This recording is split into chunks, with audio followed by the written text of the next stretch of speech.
was instantly alarmed. His already youthful visage turned pale, as an embodiment of benevolence. His sensitivity to malevolent thoughts was keen. The aura emanating from the elder brother left him utterly convinced that the elder brother harbored intentions of murder. The Supreme quickly retreated a few steps, hastily clarifying, "Elder brother, do not misunderstand. Our master indeed did not convey the method for severing the 3 corpses that day. However, he embedded it within the Taiji diagram that he passed on to me. It was only through my subsequent seclusion that I comprehended it. Furthermore, within the Panga banner of Yuan Shi, it also exists, yet the 4 swords of Zhejian from Tongtian do not contain it." The Supreme, visibly shaken, spoke with great speed, fearing he might vanish in the next moment. He could fully understand the elder brother's murderous intentions. After all, the method for severing the 3 corpses was a legacy from their master. Without clarifying the origins, he would not have dared to approach. Having spoken, to substantiate his words, the Supreme immediately unfurled the Taiji diagram, and a violet light burst forth, transforming into a bundle of purple bamboo scriptures that appeared before Tong Yi. Tong Yi extended his right hand to receive and examine them. As for whether this could be a trap or a danger, he first needed to inquire if his right hand consented. Ding! Severing the 3 corpses method detected. Would you like to shatter it? Just after receiving the purple bamboo scriptures, a system prompt resonated in his mind. Tong Yi, resolute in his heart, relinquished his murderous intent.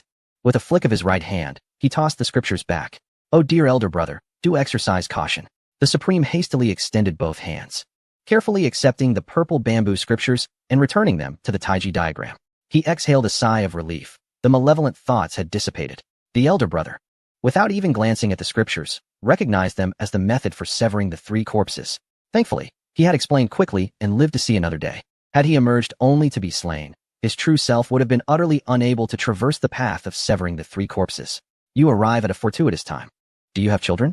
Tong Yi gestured for the children to part, allowing the Supreme to approach and converse. The appearance of the other party was unexpected yet anticipated. After all, Nuwa had already shown signs of attaining sainthood. Subsequently, the other 5 saints would surely ascend as well. If the Hongming Purple Qi is the foundation for achieving sainthood, the human race is indeed the foundation upon which I, Laozi, achieve sanctity. Although I remain uncertain of the intentions of the Tao, it is entirely reasonable for me to encounter the benevolent corpse at this moment. He is solely aware of the creation of humanity, yet it is imperative to properly instruct the human race, to instill in them a moral compass, and to nurture the flames of civilization. Tong Yi finds himself utterly at a loss. The arrival of the benevolent corpse is fortuitous. He can engage in discussions regarding the method of severing the 3 corpses while simultaneously allowing the other to guide the human race. As for myself, a detached overseer. How delightful. What? Master brother, this is an injustice. Throughout my life, I have navigated with utmost caution, dedicating myself to the path without even a companion. How could I possibly have offspring? Upon seeing Master Brother beckon, the Supreme One, who had just comprehended the words, immediately turned pale, hastily shaking his head in denial. He gazed at the myriad innocent faces surrounding him, a wave of panic washing over him. This is a multitude of mouths. If any misinterpretation were to spread, how could I ever face the celestial beings again? No, that is not what I meant. I wish for you to instruct these children. Since you have successfully found your way here, it should be apparent that they are indeed the human race. Tong Yi wore an expression of utter disbelief. Who cares whether you have a companion? I simply wish to take it easy. However, it seems that later chronicles recount a tale that Red Boy is your child. Ah, so that is the case. My foolish brother shall exert his utmost efforts to impart knowledge diligently. The Supreme One exhaled deeply, his face radiating gratitude and joy as he bowed respectfully to Tong Yi. After all, in his eyes, this represents a moment of great merit and opportunity. Master brother, you truly are a good person. Chapter 142, The First Inquiry of the Human Race. From whence comes their clothing? Children, this is your father S. Jr., the Supreme Taoist. From this day forth, he shall be your teacher. You must heed his guidance, study diligently, and strive for progress every day. Do you understand? Observing the Supreme One acquiesce, Tong Yi gently addressed the multitude of human beings. As for whether the Supreme One genuinely desires to instruct the human race, Tong Yi remained indifferent. In his perspective, the opportunity for Laozi to teach the human race is a favor from the Tao. Furthermore, he is a benevolent corpse rather than Laozi's true form, which is at least somewhat agreeable. Whether or not he is sincere, or if he might ultimately pose a threat to the human race, will depend on the Supreme One's choices. Everything is a matter of cause and effect. As Tong Yi displayed such gentle demeanor towards the multitude of human beings, the Supreme Taoist was momentarily taken aback. Goodness, he had assumed Master Brother to be a stoic figure, never expecting this softer side to emerge. Is this truly the same master brother who had just harbored murderous intent towards me? Wait a moment. Father? Were these human beings not created by Nuwa? How could the elder brother refer to himself as a father? Could it truly be as I suspect? What transpired here prior? Where's Nuwa? What have I missed? While the Taishang Taoist was engulfed in a myriad of speculative thoughts, we obey. Upon hearing the words of the Holy Father, a multitude of golden boys and jade girls responded in unison. They promptly emulated the etiquette displayed by Taishang towards Tong Yi, raising their hands to bow with great aplomb. They saluted the Taishang Taoist, exclaiming, "We pay our respects to our teacher." As the throng bowed, even the Taishang found himself facing this for the first time. He quickly emerged from his reverie, filled with excitement as he gazed upon the surrounding children of humanity. No need for such formalities.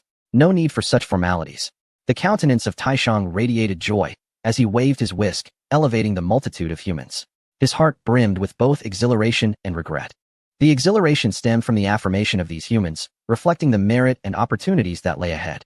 Being recognized by the elder brother as a mentor to these human beings signified that he was drawing ever closer to his destined opportunities.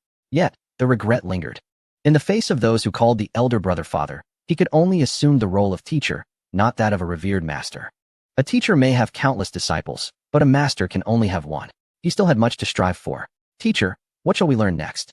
At that moment, the first girl born into this world gazed curiously at the Taishang Taoist. The other humans regarded this girl as their leader. Upon hearing her words, they all turned their attention towards the Taishang. Tong Yi, having stepped aside, sat lazily upon a stone, his expression relaxed as he observed the sage surrounded by countless children. Feeling a sense of tranquility wash over him, the incessant echoes of the title Holy Father in his mind began to diminish. In truth, as a youth of 3 deficiencies in his past life, he found himself at a loss when faced with a single child, let alone 1,000. He was merely curious to see if Taishang possessed the capability for this role. To Tong Yi's surprise, without a moment's hesitation after being questioned, the Taishang smiled and returned the inquiry to the girl. "You have just come into existence. You must be filled with countless curiosities about yourself and this world. But what is it that you most wish to ask?" Upon hearing this, the girl looked down at herself, blinked her eyes, and promptly raised her hand to point at the white Taoist robe worn by the sage, asking, "Teacher, I see that the Holy Father, the Holy Mother, and you all possess that. What is it? What purpose does it serve? Why do we not have it?" As soon as these words were spoken, the multitude of humans began to voice their inquiries. "Indeed, why do we not have it? Teacher, did you have that thing upon your emergence? Teacher, what is that called? Teacher, will we also possess it?" In an instant, the barrage of questions surged into the ears of Taishang. He was momentarily taken aback by the sudden call.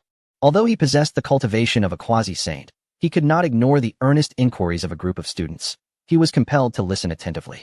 At that moment, he raised his gaze to the elder brother sitting on a distant rock and instantly comprehended why the elder brother had distanced himself so far. Teaching the human race appeared to be no simple task. However, upon reflecting on the significant responsibility entrusted to him by his elder brother, how could he possibly retreat? Taishang dared not be negligent. His mind began to ponder how to impart knowledge. Yet, as he contemplated, he found himself troubled. How did clothing come into existence? How should he respond to such a query? When he was born, he was merely a wisp of pure essence, and later, upon taking human form, garments naturally accompanied him. For the human shape mirrored that of Pangu. All beings took shape imitating Pangu, who, of course, had attire. If one were to trace the origins of clothing, it would lead back to the primordial chaos. This thought left Taishang somewhat overwhelmed. He initially believed that teaching a group of children would be a simple task, given his status as a quasi-saint. Yet, the very first question had rendered him speechless. "You are misguided, junior brother. They are newly born beings. For them, everything is unconscious and chaotic. Your teachings cannot commence with a vast wilderness, but must resemble Panga's creation of heaven and earth, bringing everything from nothing." Just then, Taishang heard a voice resonate beside him. He turned to see his elder brother, still seated at a distance, observing the scene. The transmission of that voice originated from him. As he comprehended the words, Taishang's previously confused eyes sparkled with enlightenment. Indeed, his elder brother was right. In that moment, he realized he was dealing with a nascent race. Knowledge could not be imparted in a traditional master-disciple manner. Rather, this race should be allowed to develop their own understanding and growth in all matters. The elder brother's metaphor was astutely fitting. At this time, the human race's comprehension of the world was akin to chaos. His teaching should emulate Pangu, creating the heavens and the earth, establishing the 4 cardinal directions, and shaping the 5 elements, progressing in a cyclical manner. This was a race in need of civilization. Upon grasping this insight, Taishang could not help but feel immense gratitude towards his elder brother, deeply moved. His elder brother, who appeared to know everything, feigned ignorance in teaching, clearly intending to assist him in achieving his own fulfillment. Truly, his elder brother was a person of unparalleled goodness. From afar, observing Taishang's expression, Tong Yi felt a sense of helplessness. He understood that his counterpart was overthinking again. I truly do not comprehend. It is entirely nonsensical. Chapter 143. Could it be that even crafting a leaf garment earns one merit? Teaching humanity? I genuinely do not understand. As for why I grasp these principles, please. In my previous life, I perused countless novels and often read through the night during my studies. What principle do I not understand? However, comprehension and the application of such knowledge are worlds apart. My earlier words merely reflected my astonishment at the Supreme Being, who I had chosen as the teacher for humanity. Being stumped by the very first question posed. As a divine father before these children, I must admit, it is rather embarrassing. Furthermore, it is imperative to ensure that the Supreme Being does not lead humanity astray. The Supreme Being indeed lives up to the title of Laozi's virtuous embodiment. With a single phrase from Tong Yi, he was instantly enlightened, understanding precisely how to instruct humanity. Confronted by the curious and even skeptical gazes of thousands of humans, the Supreme Being first removed his white robe, waving his right hand to cast it aside. The white robe then floated in midair, its entire structure unveiled before the eyes of the multitude. Simultaneously, a fierce wind arose, sweeping a collection of leaves and slender vines right before humanity. As the saying goes, it is better to teach someone to fish than to give them a fish. If you wish to know what this object is, it would be more beneficial to craft it with your own hands. This is a leaf, and this is a vine. Together, they can form the simplest incarnation of this object. The Supreme Being pointed to the robe suspended in the air, then to the leaves and vines on the ground. Finally gazing at the girl who had raised the question, "You come forward." Upon hearing this, the girl, undaunted, stepped forth to the pile of leaves and vines. If I were to use these leaves and vines to create this object, how would I proceed? The Supreme Being gently inquired. The girl did not respond, but instead lifted her gaze to the white robe, her eyes shimmering as if she aimed to etch it into her memory. She then closed her eyes. After 3 breaths, she opened them again, directly approaching the heap of leaves and vines. With one hand, she grasped a leaf, and with the other, a vine. Her mind continuously recalled the form of the white robe, and astonishingly, she began to interlace the leaves. Before long, the rudimentary shape of a garment, woven from leaves and vines, began to materialize before the crowd. Observing this from the sidelines, Tong Yi was suddenly moved to gaze upwards. In the next moment, his eyes narrowed as he beheld a golden radiance emerging from the heavens, converging above the girl's head. Goodness, is this truly possible? Tong Yi's eyes widened in astonishment and joy, finally realizing what it meant to be a favored child of the heavens. Merely weaving a rudimentary leaf garment, and the heavens began to coalesce clouds of merit. What could this signify? Having previously vanquished malevolent forces to attain a mere 1,000 zhong, what significance does that hold? What is this? Is it truly feasible to earn merit in such a manner? At this moment, the Supreme One immediately perceived the emergence of the auspicious clouds of merit, his heart surging with tumultuous emotions. In stark contrast to Tong Yi's astonishment and banter, the Supreme One was struck as if by a thunderbolt upon witnessing the clouds of merit materialize, standing frozen in a daze, gazing at the heavens. In that instant, he felt as though the very foundations of his worldview had been shattered. Although he harbored a premonition that his merit would be bestowed upon the human race, he could never have fathomed that merely guiding them in crafting garments would invoke such a manifestation. The heavenly principles were indeed coalescing into clouds of merit. Though the clouds appeared modest in size, their presence was undeniable. His own essence had wrestled with unfruitful contemplation, and the celestial powers had sought answers in vain. Yet this insignificant human race, crafting mere leaf garments, trivial objects unworthy of mention, had summoned merit? Even if they had waited for her to forge artifacts, even the most rudimentary of magical tools, to receive merit, it would have been more comprehensible.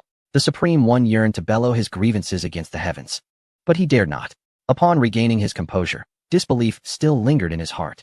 He blinked repeatedly and gently patted his face, confirming the clouds remained. Turning to gaze at his senior brother, he found him also looking upwards. It was at this moment that the Supreme One fully awakened, feeling a surge of joy amidst the shock and perceived injustice. This was real. This was indeed reality, not merely a delusion born of the tribulations of the heart following his severance. If it is this simple, why should I worry about attaining sainthood? The Supreme One reveled inwardly, waves of laughter cascading through his mind. Were it not for his concern for appearances, he would have laughed aloud. At this moment, his eyes burned with fervor as he regarded the multitude of humans, no longer bearing a trace of distress, but instead yearning for them to pose questions to him. Thus, if he guided them, surely merit would follow, right? Wait. As this thought crossed his mind, the Supreme One suddenly regained his composure. He raised his gaze to the clouds of merit, then lowered it to the young girl still weaving leaf garments. A sudden pang of anxiety gripped his heart. Surely, this merit would not be granted solely to the girl? With this realization, tension enveloped the Supreme One. Yet the conundrum remained. Without the descent of merit, he could do naught but wait in anticipation. Every subtle shift in the Supreme One's demeanor, though minute, was keenly observed by Tong Yi. At this moment, he, possessing over 4,000 units of merit, gazed at the Supreme One with a hint of amusement, pondering how he suddenly found this elder brother somewhat pitiable. Fortunately, the wait was not prolonged. Soon enough, a garment woven from slender vines interspersed among lush green leaves appeared in the hands of the young maiden. Is that so? She lifted it up, showcasing it to all present. Tong Yi gazed upon it, finding it remarkably intriguing. What seemed to be merely simple leaves and vines had been transformed by her bare hands into a garment akin to a Taoist robe. Moreover, the size had been tailored to fit her own figure. What is this? A genius. In a previous life, she would undoubtedly have been a world-class fashion designer. Splendid. Unlike Tong Yi, who meticulously scrutinized the leaf garment, the Taoist master merely cast a fleeting glance before exclaiming with delight, then raised his gaze towards the heavens. However, upon doing so, his smile faltered. The auspicious clouds of merit had gathered and completed, yet they had not descended directly. The master was left bewildered. After all that tension, the garment was ready. Why had the heavenly Tao not conferred the merit? Did this merit not include me? Sister, you are amazing. You've done it perfectly, exclaimed the others. Sister, you should try it on like the Holy Father. In contrast to the Taoist master, who was solely preoccupied with the merit, the numerous celestial youths rejoiced upon seeing the leaf garment. The maiden, hearing their words, turned to gaze at the Holy Father.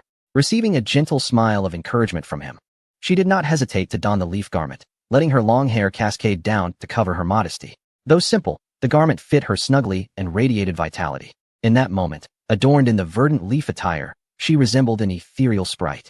Holy Father, I have completed it. Is it beautiful? The maiden rushed from the crowd to stand before Tong Yi, twirling to display her creation with a beaming smile. It is splendid. Your craftsmanship is remarkable. You shall also be responsible for crafting garments for the other younger siblings. Upon hearing Tong Yi's praise, the maiden's face lit up with joy. The task felt less like a burden and more like an affirmation of her abilities. Furthermore, although she was the first to emerge, it was the first time she had been designated as sister by the Holy Father. With this thought, she nodded enthusiastically and replied, Yes, Holy Father. I will make a leaf garment for every younger sibling. At that very moment, as the words leaf garment escaped her lips, the auspicious clouds of merit that had lingered above trembled. In the next instant, a surge of merit descended suddenly. Chapter 144, The Golden Garment of Merit. Bestowed with the name of the Z clan, it has descended. Finally, it has descended. The Taoist master, who had been intently observing the movements of the merit clouds, felt a surge of awareness and immediately looked up. In that moment, countless children of the human race finally heard the sound and could not help but look up. Under the gaze of the multitude, a colossal force of merit suddenly descended from the heavens. As it appeared, it split into three in midair. The largest portion, towering at 600 zhang, directly landed upon the young seamstress. The second, measuring 300 zhang, fell upon Tong Yi. The smallest, yet still a substantial 100 zhang, settled upon the Supreme Taoist. This spectacle left the Supreme Taoist utterly perplexed. How could this be? After laboring tirelessly and racking his brain to teach the child the art of garment making, he found that he received merely 1/10 of the merit. His elder brother, having done nothing but offer a single compliment, claimed a full 30%. The heavens were indeed unjust. In an instant, the Supreme Taoist felt a surge of blood rush to his head, nearly provoking a miraculous upheaval of thoughts. Only after fervently circulating the Ta Ching technique could he calm his agitated mind. At that moment, the 100 zhang of merit enveloped him, and a resonant hum echoed behind him. A merit golden wheel, 5,000 zhang in diameter, suddenly manifested. Absorbing the 100 zhang of merit before it could complete a single rotation. Though the quantity was modest, the Supreme Taoist could not help but display a glimmer of joy. His benevolent thoughts surged, igniting a renewed excitement within him. Regardless of the modest gain, he had uncovered the path to acquiring merit. Even if he could only obtain 100 zhang at a time, with 10,000 human beings created by Nuwa, if each could be taught, might he not amass 100,000 zhang, perhaps even surpassing that? If only he could outpace Nuwa and achieve sanctity first. With this thought, the Supreme Taoist turned to gaze at the other two descending merits, eager to discern how much merit his elder brother had acquired. To his astonishment, he found Tong Yi already looking at him. Before he could speak, Tong Yi inquired, Junior brother, You seem to have garnered quite a bit of merit. The Supreme Taoist was taken aback by the question. Although he was curious about why his elder brother had absorbed merit without manifesting a golden wheel, he responded truthfully. Elder brother, this merit originates from the Pangu great deity's creation of the world. However, he ultimately perished, and thus, the three of us brothers have inherited this legacy. Upon hearing this, Tong Yi nodded slightly. Initially shocked by the Supreme Taoist's golden wheel measuring 5,000 zhang, he had thought he had misjudged it. But soon, he surmised its source. Now, hearing the explanation confirmed his suspicions. Tong Yi could not help but reflect on the disparity, no matter where they ventured. The waters of destiny served as a dividing line. Despite his and Nuwa's arduous efforts in creating humanity, they had only accumulated a fraction of merit. Meanwhile, the three pure ones emerged with half-saintly merit. How disheartening it was to compare oneself to others. As for why he did not manifest the merit golden wheel, the reason is quite simple. He did not wish for the Supreme One to be aware of too many of his affairs. Hence, as soon as the power of merit descended, he promptly absorbed it into the system space. However, upon receiving this merit, Tong Yi was somewhat astonished. To achieve 300 zhang without any effort. How delightful. With such a means available, who would still contemplate expelling demons? At that moment, the golden light before him vanished. The young maiden finally completed the absorption of 600 zhang of merit. Holy Father, does it look beautiful? She twirled once more, revealing that her previously simple leaf attire had undergone a transformation. No longer merely a plain garment, it now featured a golden threaded inner layer. And the once vibrant green leaves were adorned with intricate golden patterns. What is this? A merit spiritual treasure. The Supreme One appeared before the maiden, gazing at her attire in astonishment. It is known that those who obtain the power of merit are destined to condense the merit golden wheel. Subsequently, what one wishes to accomplish with the power of merit depends on personal will and capability. For instance, the merit spiritual treasure before him, should the Supreme One desire it, he would need to incorporate the power of merit during the crafting process, facing the risk of failure. This is also the reason why the three pure ones, despite possessing merit, choose not to utilize it. Its value is simply too precious. Yet, this human maiden not only acquired the power of merit, but the heavenly Tao also directly assisted her in refining her leaf attire into a merit spiritual treasure. To the Supreme One, this was utterly unprecedented, a sight he had never beheld. He gained further insight into the heavenly Tao's favoritism, while simultaneously feeling an insatiable curiosity about how his elder brother and Nuwa created humanity. Logically speaking, if he taught humanity, they would all receive the power of merit. How much merit did Nuwa and his elder brother obtain? Why had Nuwa not yet achieved sanctification? What exactly is a merit spiritual treasure? Upon hearing the Supreme One's words, the maiden blinked and inquired. Although it seemed that something awaited her understanding within the transformed leaf attire, in her limited perception, she merely felt that the garment had become much more beautiful, and she was exceedingly fond of it. Oh, it's nothing but a commonplace item, no need for such astonishment. Tong Yi waved his hand, and then turned to the maiden with a gentle smile. Since you are the eldest sister and have received the recognition of the heavenly Tao, you cannot remain nameless. How about this? Today, having made garments worthy of merit, I shall bestow upon you the name Zi Clan. What do you think? Upon hearing this, the maiden was overjoyed. She now had a name? Without hesitation, she hurriedly knelt and bowed to Tong Yi, exclaiming, "Thank you, Holy Father, for the bestowed name." Tong Yi helped her up, and as he gazed at her obedient demeanor, his affection deepened. He then turned to the Supreme One and said, "Continue." In his eyes, the matter of merit treasures was still unfolding. Now, speaking to these people of the human race, they remain oblivious. Indeed, values are significant. However, it is paramount to establish a worldview for humanity, enabling them to understand the essence of survival. Upon hearing this, though Taishang was tempted to scoff at the prevalence of merit and spiritual treasures, he promptly turned to face the multitude of humans and inquired, "Who shall pose the next question?" To ignite their curiosity, Taishang gestured towards the garment-weaving maiden, saying, "Pose a good question, and you may earn the recognition of the heavenly Tao, just like your sister." At these words, the eyes of the children of the human race sparkled with enthusiasm, clamoring to ask questions in haste. Taishang, eager to acquire merit, quickly named a young boy to commence the inquiries. Meanwhile, the garment-weaving maiden refrained from asking further questions and instead obediently approached the pile of leaves and vines to weave clothing for her younger siblings. Observing this harmonious scene, Tong Yi lay contentedly atop a massive stone, his mind drifting into the system space. With Taishang as his diligent assistant, he finally had the opportunity to clarify his thoughts and contemplate how to wield this power of merit effectively. In the vicinity of Mount Buzhou, at a cliff where the spiritual energy was most abundant, a cave dwelling had been established. Outside this cave lay a garden, medicinal fields, and ancient spiritual trees, all of exquisite quality. At this moment, Nuwa, weary from her journey from the southern continent, arrived. This location marked the birthplace of both her and Fushi, which they later transformed into a cave dwelling. However, upon her arrival, the once joyful expression on Nuwa's delicate face turned cold. She furrowed her brow, gazing at the three figures gathered around a stone table in the garden outside the cave. One was her elder brother, Fushi, while the other two were the two three-legged golden crows, Di-jun and Tai-yi, known for their birth from the sun. Nuwa felt indifferent towards these two, having had little interaction with them, neither fond nor disdainful. Yet, her purpose for returning was twofold: to cultivate and to bring joyous news to her brother, even hoping he might assist in guiding humanity. The unexpected presence of guests in the cave displeased her, especially as she observed her brother conversing animatedly with the two golden crows. Curiosity stirred within her. How had her brother developed such a close rapport with them? What business did these two golden crows have in her dwelling? Chapter 145. Di-jun seeks treasure from Fushi, pursuing the name of the demon's sister. You have returned. You have yet to attain sanctification?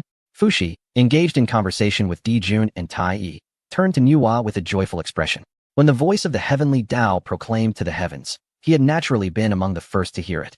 In that moment, a profound sense of pride enveloped Fushi. He felt that all his kindness towards Nuwa in this lifetime had been worthwhile.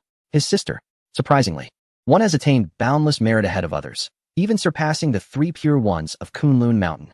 How remarkable! Furthermore, it is said to be the manifestation of the primordial spirit of Pangu, a disciple of the inner sect. Yet still, she pales in comparison to her own sister. He felt fortunate that day to have ceded the position on the mat to his sister. Had he taken that role, he surely would not have matched her innate talent. At this moment, upon seeing his sister return, Fushi was overwhelmed with excitement. In a flash, he abandoned his guests and flew directly to Nuwa. Ah, brother, my cultivation is still insufficient. I need to devote myself to further training before I can achieve sanctification, Nuwa replied, feeling a bit awkward as her brother immediately inquired about her attaining holiness upon their first meeting. However, she responded truthfully, Congratulations, esteemed Dao friend Nuwa, on your complete merit. Your fortune flourishes. It is likely that you will achieve sanctification soon. Once that happens, we shall have to change how we address you, they remarked. At that moment, Emperor Jun and Tai followed closely behind Fushi, each greeting Nuwa with bright smiles, their previous nobility and aloofness entirely subdued. Their gazes towards Nuwa were filled more with reverence than anything else. Listening to their praises, Nuwa remained relatively composed, but Fushi could hardly contain his joy. Indeed, my sister has been gifted since childhood. By the next encounter, you two will likely have to address her as saint. Fushi laughed heartily, his voice resonating with immense pride. Nuwa merely smiled in response to Emperor Jun and Tai, for one should not strike at those who offer a friendly face, despite any lack of sentiment. For her brother's sake, she could not afford to be overly indifferent. Of course, in the presence of outsiders, Nuwa did not dare take all the credit for herself. She quickly stated, "It is nothing extraordinary. The primary credit goes to my master brother's guidance. Without his direction, I would not have been able to create the human race and gain recognition from the heavenly Tao." Upon hearing this, Emperor Jun and Tai's eyes lit up. Their main purpose for visiting today was precisely this, and they had finally steered the conversation towards it. However, Nuwa seemed to sense their intentions and promptly addressed Fushi, saying, "Brother, I must now resume my secluded cultivation and shall not engage in further discussion." With that, she prepared to retreat into her cave abode. Observing this, Emperor Jun and Tai grew anxious, casting pleading glances at Fushi. In response, Fushi suddenly recalled something and called out, "Sister, wait a moment." Nuwa sighed inwardly but halted. Turning to face Fushi, he approached, licking his lips, and somewhat bashfully said, "Do you remember the wanderer who broke through our 8 trigrams formation? Ever since that day, I have been eager to perfect the 8 trigrams." The two Taoists were exceedingly generous, lending me the Chaos Bell and the River Diagram. Upon hearing this, Nuwa was momentarily taken aback. The Chaos Bell? That is one of the 3 fragments of the heaven-opening divine axe. 2 of the fragments had been bestowed upon her senior and third brothers by their master. She did not expect that Emperor Jun Tai would be willing to lend it to his own brother. This favor was indeed monumental. Nuwa sighed inwardly, realizing that there was no way to evade this matter. She cast a sidelong glance at Fushi, choosing not to engage in conversation with him, but instead turned to Emperor Jun Tai and expressed her gratitude. "Thank you, esteemed Taoists, for lending me your treasures. May I inquire what you seek to know?" Upon hearing her words, Emperor Jun Tai felt a surge of joy within him. After much effort, having gone through the trouble of borrowing treasures and lingering in the human machine cave, this was the first time the two brothers had humbled themselves so profoundly. What was their purpose? Was it not for this very moment? Tai remained silent, merely gazing at Emperor Jun, who, fearing he might not articulate his question well, relied on his elder brother to inquire on his behalf.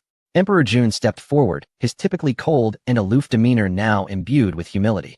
I simply wish to ask, dear Taoist, what question you posed to the sage that day in Western Kunlun? Upon hearing this inquiry, which unexpectedly involved her elder brother, Nuwa's previously gentle expression instantly turned frigid. If it were any other matter, she might have been accommodating for the sake of her brother's reputation. However, regarding her elder brother, it was fortunate she had not acted against him.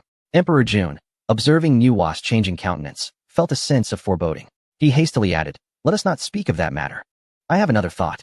I wish to unite the three divine beasts with the avian, terrestrial, and aquatic creatures to establish a new lineage.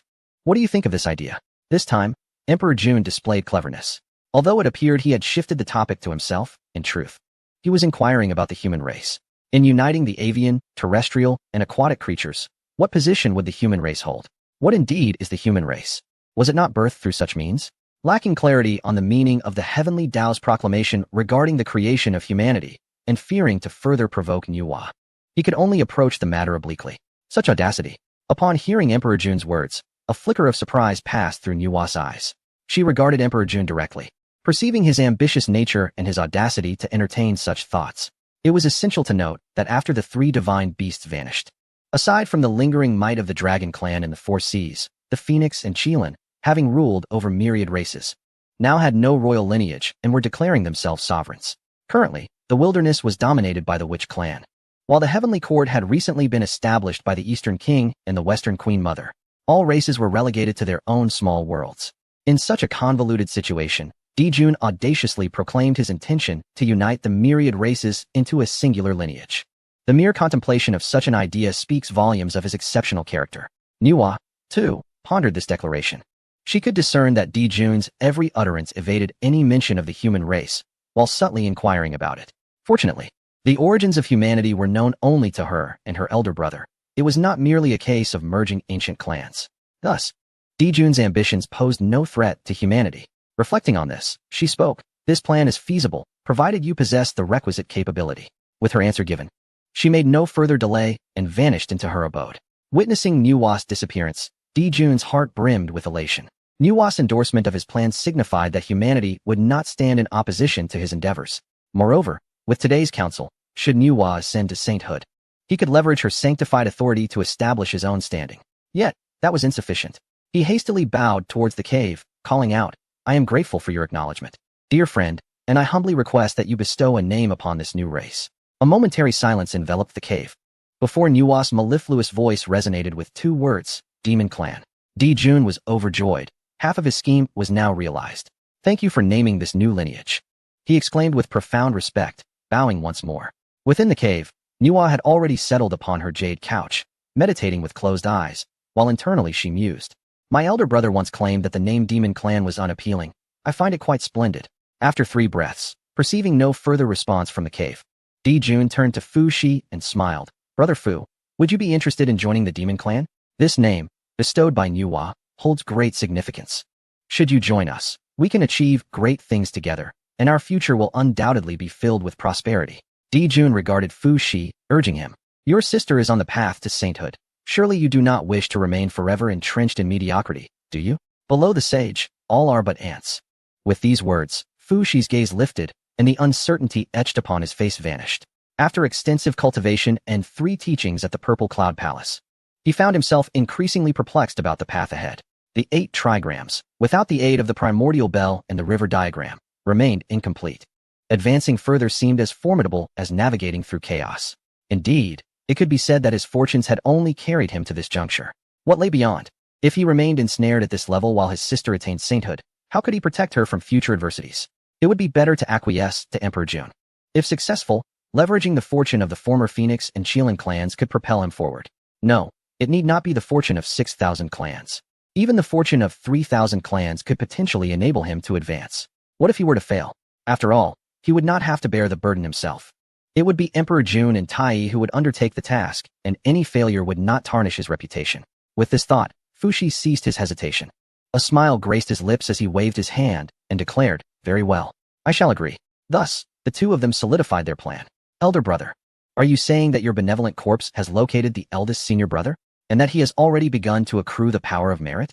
Atop Kunlun Mountain, the three pure ones halted their seclusion once more, the three brothers seated on cushions outside their cave dwelling. Moments ago, Laozi sensed an increase of 100 zhang in his merit golden wheel. After inquiring with the benevolent corpse, he learned the entirety of the matter. Unable to contain himself, he immediately informed his two brothers. At this moment, Yuan Shi gazed at Laozi with a countenance of disbelief.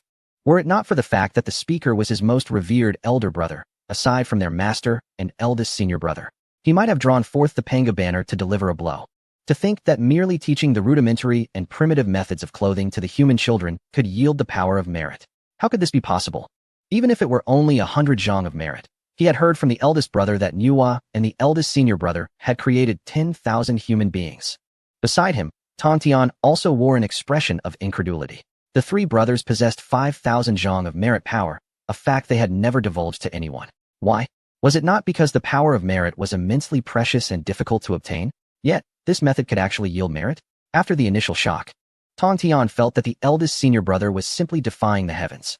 Simultaneously, he harbored a sense of regret and grievance, for he had just learned that his two elder brothers, being of the same three pure ones, had each acquired the method to sever the three corpses from the treasures bestowed by their master. Only he, despite his relentless pursuit of the four swords of the immortal execution, had found no trace of any technique. Fortunately, he had not left empty-handed. He had gained a deeper understanding of the four swords of the immortal execution and had begun to outline a preliminary plan for the formation diagram of the four swords, as described by their master. Look, I have gained another 100 zhang. This time, it was for instructing a young lad in constructing the simplest wooden hut. Laozi, noticing Yuan Shi's skepticism, immediately spoke up. Upon finishing, his merit golden wheel materialized behind him. Although the benevolent corpse and his true self appeared as two distinct entities, they were, in the eyes of the heavenly Tao, one and the same. Thus, the merit golden wheel was shared. The two younger brothers immediately turned to look, discovering that the eldest brother's merit golden wheel had indeed increased by 200 zhang. At this moment, Yuan Shi could no longer sit still. Elder brother, take me with you. I too yearn to attain the power of virtue. Did you not mention there were thousands? I do not require an abundance. Merely 50 souls to accumulate a full measure of 10,000 virtues will suffice. Brother, my desire to achieve sanctity is overwhelming. Please, lead me to meet the elder brother. Yuan Shi, in a surge of excitement, stood up and grasped Laozi's hand with fervor. The other party, upon receiving a nod, prepared to ascend into the void without hesitation. His eagerness was not without reason. He had conducted his own divinations, yet he could find no trace of the human race. As for divining the elder brother, that was a sage. How could he dare attempt such a feat? Upon hearing Yuan Shi's words, Laozi slightly shook his head, replying, "It is not that I do not wish to take you, but rather, I myself am unable to locate the whereabouts of the human race. Even if the benevolent corpses could be summoned, I would remain oblivious to their exact location." At this revelation, both Yuan Shi and Tong Tian were taken aback. Tong Tian, becoming increasingly convinced of the extraordinary nature of the opportunity for sanctity, realized that if even the elder brother could not be found, it implied that the chance would naturally present itself when the time was ripe. Contemplating this, Tong Tian lost all desire to linger in this place. He rose and declared, "Elder brother, second brother, if that is the case, I shall return to my cultivation." With that, he transformed into a wisp of vapor and vanished from sight. Yuan Shi, upon hearing the elder brother's words, still harbored doubts, wondering if the elder brother sought to monopolize the virtues. Witnessing the impolite departure of the third brother only fueled desire, causing malevolent thoughts and desires to burgeon within him. The Panga banner, nestled in his primordial spirit, stirred restlessly. "In that case, I shall return as well," Yuan Shi proclaimed, turning away without a glance at Laozi, and similarly dissolved into vapor. Alas, I truly do not comprehend. Laozi sighed as he observed the attitudes of his two younger brothers. He originally intended to voice his grievances about the senior brother, who seemingly reaped 300 zhang of merit without lifting a finger. However, it now appeared that he must endure this frustration alone. Chapter 147. The initial mastery of the law of strength, a millennium of transformation in the human tribes at this moment. Tong Yi remained blissfully unaware that the rebellion of Nuwa had prematurely designated the demon clan. Furthermore, his own actions had created a rift among the three clear ones. Yet, he felt an immeasurable sense of tranquility, his mind wholly immersed in the system space, transforming the power of merit into an understanding of the law of strength. Every so often, he would emerge, effortlessly collecting the 300 zhang of merit bestowed by the heavenly Tao into the system space. With each moment he devoted to gathering merit, he bestowed names upon the children of humanity. He named the first human to master the art of friction fire Swerin. He named the first human to cultivate spiritual plants and herbs Shino. He named the first human to construct wooden shelters Yuchao. He named the first human to create a written language Yinzi. He named the first human to forge tools and weapons axe wielder. In the blink of an eye, a millennium passed. Over this span, Tong Yi developed a profound admiration for Taishang, increasingly convinced that his initial decision was indeed sagacious. In the endeavor to teach humanity, Taishang poured his heart and soul into the pursuit of merit. It was not merely a matter of him demonstrating a skill for humanity to replicate. Rather, it necessitated that humanity comprehend the world themselves, integrating and harmonizing with all things. Only then could they attain true understanding and, consequently, merit. For instance, to guide Swerin in the mastery of friction fire, Taishang spared no effort, ultimately taking Swerin to observe a particular bird extracting insects from a tree. Swerin, a clever child, grasped the underlying principle with a single glance, mimicking the bird's beak with wood.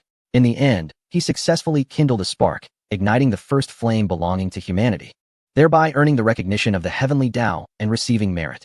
Upon awakening, Tong Yi learned of this process and promptly named him Swerin. After all, who else could be bestowed such a name? Subsequently, the humans who received the power of merit underwent a similar journey. It could be said that Taishang diligently toiled for the sake of merit, employing an array of guiding methods that seemed endless. Meanwhile, Tong Yi relished reaping the rewards. Content to emerge after intervals merely to confer names, often directly borrowed from historical texts of the past. The flow of merit continued unabated, and his understanding of the law of strength gradually advanced. On this day, just after a millennium had elapsed, Tong Yi awoke from his meditation. He opened his eyes, filled with both joy and a tinge of sorrow. Over the course of 1,000 years, he had expended a staggering 5,000 zhong of merit. At last, the law of force has transcended from its initial entry-level realm to a stage of minor accomplishment. This has been previously mentioned. The path of force defies the heavens in an extraordinary manner. Within the same realm, it has the capacity to overpower all other laws. Upon reaching the stage of minor accomplishment, it can even crush the 3,000 great laws of the major accomplishment realm. In other words, should he encounter Xianming, Tong Yi could, without the aid of the system, obliterate Xuanming's icy world with a mere punch. Unlike the system, utilizing the path of force to vanquish adversaries yields no feedback rewards. However, this has sparked a profound contemplation in Tong Yi, leading him to ponder whether this system might also be an evolution of a great law. As for the notion of halting to refrain from further converting merit power into insights, it is not that Tong Yi lacks the desire to continue. Rather, such an approach is exceedingly wasteful of merit. The breakthrough to minor accomplishment alone consumed a staggering 5,000 zhong of merit power, depleting his entire reserves. To advance to major accomplishment, he estimates that the required merit power would exceed 10,000, a feat that could indeed culminate in the attainment of sainthood. Thus, Tong Yi feels both joy and sorrow. The joy arises from the realization that merit power truly serves as an invaluable resource, capable of transforming into insights of the law of force. The sorrow stems from the immense expenditure, a feat that perhaps only he could achieve in the entirety of the primordial realm. Should others discover his actions, it is uncertain whether they would envy his comprehension of the law of force or chastise him for squandering such a precious resource. These myriad thoughts, though convoluted, merely reflect the fleeting moments of Tong Yi's contemplation upon opening his eyes. At this instant, as he beheld the scene before him, he was momentarily taken aback. It had been several centuries since he last awakened to merit power. In recent times, no merit has descended. It is evident that the heavenly path is not easily deceived. Tong Yi understands that this is due to the fact that the fundamental structure of human civilization has been largely established and perfected, leaving only development and evolution. Hence, the heavenly path has ceased to bestow merit. This also signifies that Tong Yi has not witnessed the changes in the external human world for hundreds of years.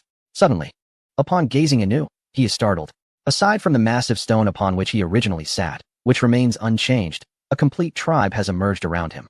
Various stone houses have sprung forth, meticulously planned and constructed. The architecture of these stone dwellings bears little difference from the ancient villages of his past life. Doors and windows have been fashioned, and even the original thatched roofs have been replaced with tiles. The rudimentary wooden houses he first encountered have undergone countless iterations. Surrounding the uniformly structured stone houses are well-paved stone pathways, adorned on either side with an array of flowers and grasses for decoration. The human race along the road no longer donned only rudimentary leaf garments. Instead, they had evolved into attire made of animal hides and cloth. Tong Yi was overwhelmed with excitement, his eyes shimmering with fervor. In an instant, his consciousness traversed various barriers, granting him a comprehensive view of the entire human tribe. This sight filled him with even greater exhilaration and satisfaction. At that moment, the entire human tribe resembled a small village. The architecture and road layouts were remarkably orderly, established in a hexagonal pattern.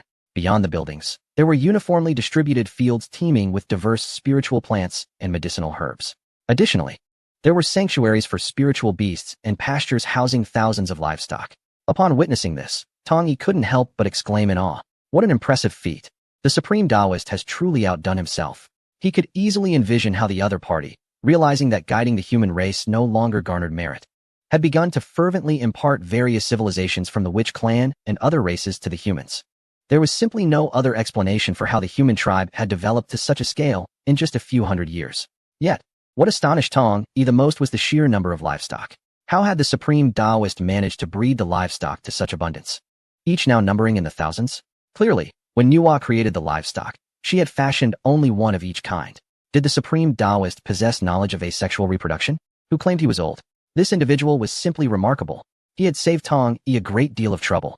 With this thought in mind, Tong Yi, who had been meditating atop the giant stone for a millennium, suddenly rose.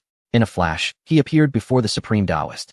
The Supreme Taoist, initially looking haggard as he sat at the tribe's entrance, appeared dazed. Senior brother. Upon unexpectedly seeing Tong Yi, the Supreme Taoist's pupils dilated, and he hurriedly stood. The next moment, he completely disregarded his dignity and clung to the hem of Tong Yi's robe, sobbing uncontrollably. Junior brother, I am utterly useless. Please forgive me, senior brother. I truly cannot conceive of any other methods to bring merit to the human race. It is so difficult. Being a teacher to the humans is truly a monumental challenge. Chapter 148. The 8 Ancestors of the Human Race. Am I to become a saint? At the entrance of the human tribe, specifically at the southern position of the hexagram, Tong Yi had just appeared, and before he could utter a word, the Supreme Taoist had already grasped his robe and wept profusely. Senior brother, please forgive me. I have genuinely done my utmost. For hundreds of years, no matter how I have taught, there have been no signs of merit or miraculous occurrences. It is so difficult. This time, the Supreme Taoist's tears flowed genuinely, devoid of any pretense, for he truly felt deeply wronged. Ever since he had taken on the task of teaching the 8 clans of the human race, the Siyi clan, the Swearing clan, the Yuchao clan, the Shinnong clan, the Yinzi clan, the Fuyue clan, the Xinyuan clan, and the Huji clan. After encompassing the 8 distinct ways of survival, eating, dressing, residing, traveling, laboring, farming, culture, and medicine, the divine will cease to bestow any merit. Initially, the Supreme One did not succumb to despair, believing instead that the methodology was flawed. He changed his approach, seeking another individual to pose questions and patiently instruct them. Yet, upon completion of his teachings, there remained no merit to be found. He switched to another person. And so the cycle continued. For centuries thereafter, regardless of the inquiries posed by the children of humanity, the Supreme One diligently imparted his knowledge, harboring a glimmer of hope. After all, with 8 human clans, he had only acquired a mere 800 units of merit. A far cry from the myriad, or even the hundreds of thousands he had initially anticipated. Reality proved starkly different from his aspirations. No matter how he taught, the auspicious clouds of merit never reappeared. Conversely, humanity flourished, embracing an insatiable quest for knowledge. As they learned more, their development accelerated. With the 8 individuals bestowed with names emerging as leaders, establishing 8 clans, and even organizing the human tribes into a Bagua formation, ultimately shaping the present day. While humanity reveled in their progress, the Supreme One felt a sense of decline. What began as hope had morphed into torment. From initially desiring inquiries from humanity, he now harbored a tinge of fear. Each question posed required his utmost effort to deduce, contemplate, and guide. Time and again, he strained his intellect, only to face disappointment. Recently, he found himself losing strands of hair in alarming quantities. Most crucially, if he were to invest so much effort, it would be bearable if humanity revered him as their leader. Yet, after a millennium, all they uttered were praises of the Holy Father. How could this be comfortable for the Supreme One? At that moment, upon seeing his elder brother's arrival, the accumulated pressure and grievances of centuries erupted. In that instant, clarity dawned upon him. It was all a ruse. The prospect of any further merit was utterly unattainable. He yearned to leave, to escape this realm of humanity. Suddenly, amidst his tears, he heard a strange sound. Lifting his gaze, he noticed that his elder brother had conjured a piece of jade, glowing with ethereal light. At that moment, he felt an uncanny sensation of being exposed. Elder brother, what are you doing? He asked, gazing blankly at Tong Yi. Oh, Nothing much, Tong Yi replied, stowing the jade away with a casual wave of his hand. I merely found it rare to witness my junior brother in tears, and I could not help but wish to capture the moment. In that moment, Taishang's eyes widened in astonishment. Just as he was about to utter a string of profanities, he abruptly realized that his counterpart was a saint, a being of flesh and divinity. Thus, the foul words were stifled at his throat. Knowing the potential for disgrace, why did he not rise? Instead of seeking resolution or posing inquiries to me, he wallowed in complaints against heaven and earth. With such an attitude, how could he aspire to sainthood? At that precise moment, Tong Yi's indifferent voice resonated in Taishang's ears, causing him to freeze in surprise. Is it not so? Have I not sought resolution? I have endeavored to find answers, yet I receive no recompense. Furthermore, to consult you? You are a saint. You are in the midst of your cultivation. Who would dare disturb you? Taishang suppressed the grievances swelling within him. He promptly straightened, adjusting his garments and crown, and bowed respectfully to Tong Yi, stating, I beg your pardon, senior brother. In that instant, Taishang was struck by a revelation. Could it be that the eldest brother possessed a means to accrue merit? Surely not. He had already exhausted every conceivable approach. Yet, as the master had articulated, the human race is defined by the number 9. With the celestial transformation of 4 nines, one must vanish. Therefore, it seemed improbable for the human race to give rise to any meritorious beings henceforth. However, the crux of the matter lay in this. If senior brother lacked confidence, how could he dare to speak so boldly at this moment? With this thought, Taishang bowed once more to Tong Yi, saying, Your foolish disciple truly cannot fathom this. I implore you to enlighten me. Upon finishing, he slightly raised his gaze, his eyes betraying skepticism as he looked directly at his elder brother, eager to discern what would follow. To his astonishment, Tong Yi, without a hint of pretense, directly declared, In the pursuit of immortality, a millennium has passed, yet not a single one among them possesses any cultivation. What is this? Were you deliberate in your negligence? If you fail to instruct them in the ways of cultivation, their lifespans will soon be extinguished. Upon hearing these words, Taishang's eyes widened in disbelief, as though struck by lightning. Could it truly be so simple? Indeed, why had he not taught them the path of cultivation? No. There were reasons for this oversight. Initially, a fleeting doubt had crossed his mind. Why, despite their innate Tao bodies, did these humans lack any cultivation? He had assumed this was a secret of their creation, a mystery held between Yuhua and his elder brother, and thus refrained from questioning the human race. Furthermore, the most crucial point was that the method of cultivation is a legacy. To impart it would imply that someone from the human race would inherit his moral philosophy. Yet, these individuals regarded his elder brother as the Holy Father and his sister as the Holy Mother. He could not dare to alter their beliefs. Most importantly, he had strayed from the path from the very beginning, fixating on how to instruct the human race in the creation of all things. For a long time, the thoughts of merit and virtue consumed him, leaving little room to ponder the lifespan and cultivation of the human race. However, upon hearing the words of his senior brother, a sudden realization dawned upon him. An ethereal sensation emanated from his brow, causing him to tremble, his countenance transforming dramatically. This sensation emerged from the primordial purple energy that resided within him. Could it be that he had finally discovered his opportunity for sanctification? Chapter 149. Yuan Shi's suppressed laughter and jealousy in slaying the malevolent corpse. This fluctuation was something he had never experienced before, but had witnessed in Yuhua. At that time, her primordial purple energy pulsated like a heartbeat. Was it possible that his chance for enlightenment had at last revealed itself? Elation surged within him as he hastily directed his focus to the sensation at his brow, only to recall that the primordial purple energy was distinct from the wheel of merit. It was singular and currently anchored to his true self. With this realization, his excitement intensified, causing his aged form to tremble violently. Even across the vast expanse of time and space, he could sense the resonance of the primordial purple energy from his true self, suggesting that what he perceived would be even more profound. Resolutely, he closed his eyes, centering his thoughts to commune with his true self, Laozi, far away in Kunlun Mountain. Boom, boom. Ha! It has happened. I have achieved it. It has stirred. It has finally awakened. The gates of the 8 Scenery Palace burst open with a thunderous roar. Laozi soared forth, laughing towards the heavens, his voice reverberating like thunder, shattering the clouds above. He laughed as if possessed, his hands radiating intense purple light, accompanied by a continuous rhythmic sound akin to a drumbeat, all stemming from the primordial purple energy. Whoosh, whoosh. The scale of Laozi's commotion was so immense that even Yuan Shi and Tong Tian, who were in seclusion, instantly emerged.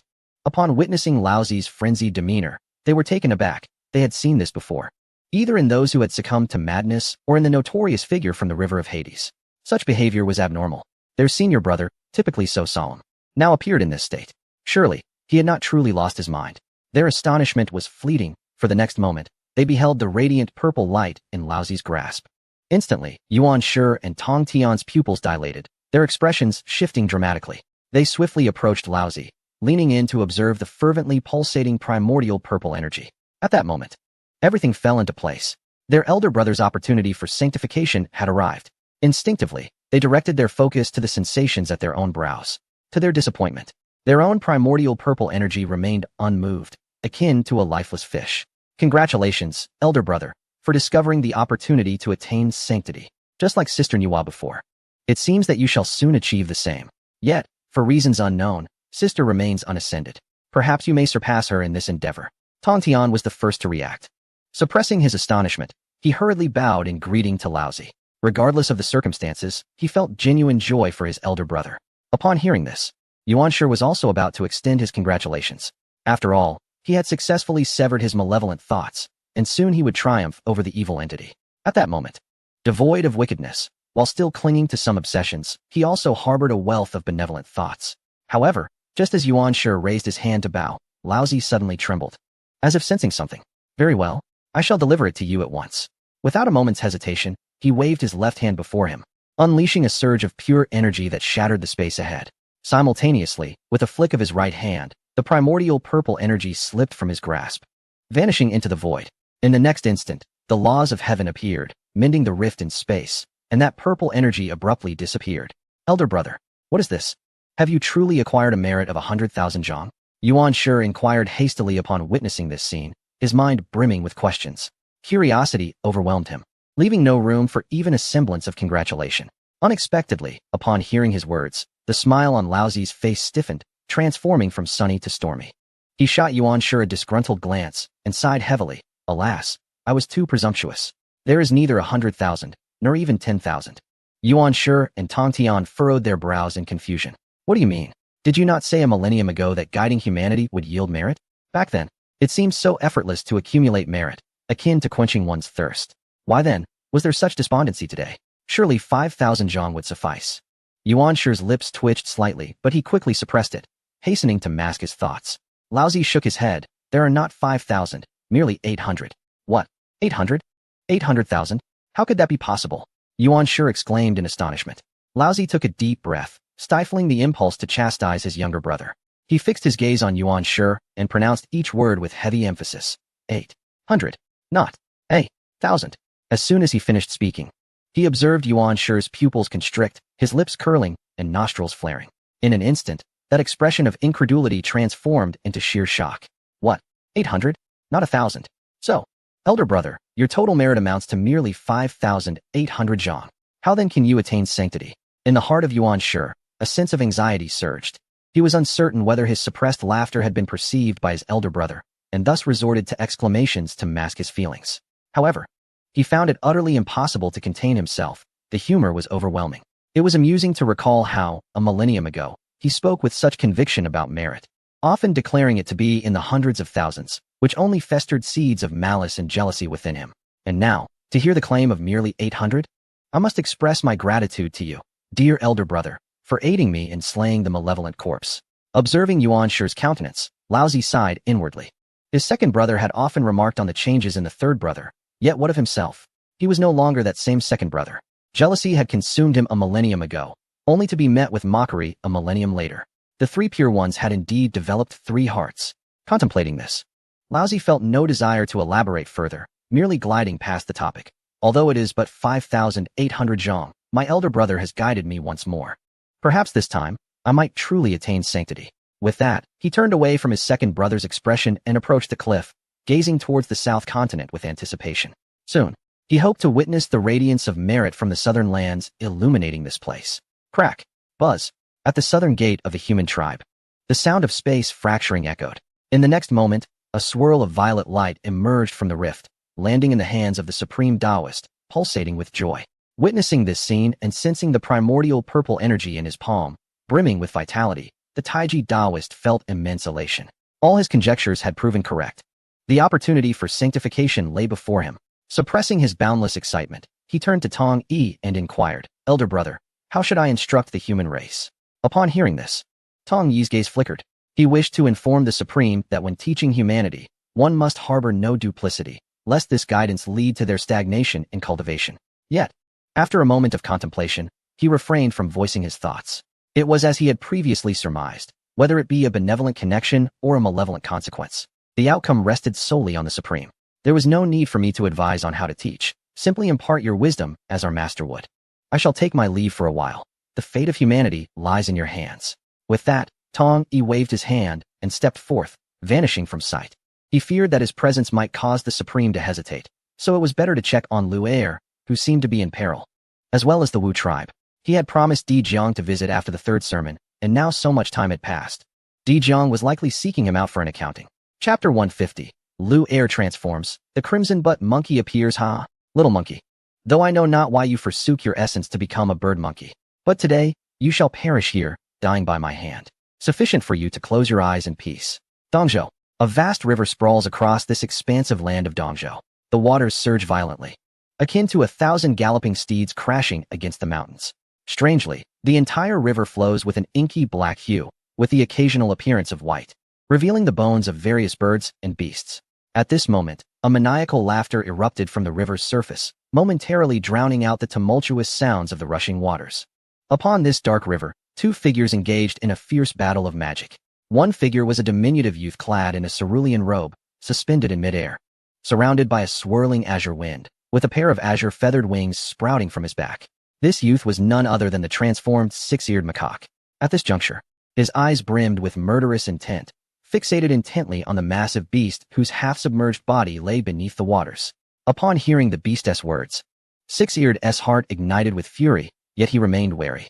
Thousands of years prior, he had descended to the mortal realm with his master and, adhering to his master's counsel, embarked on a solitary journey through the primordial wilderness.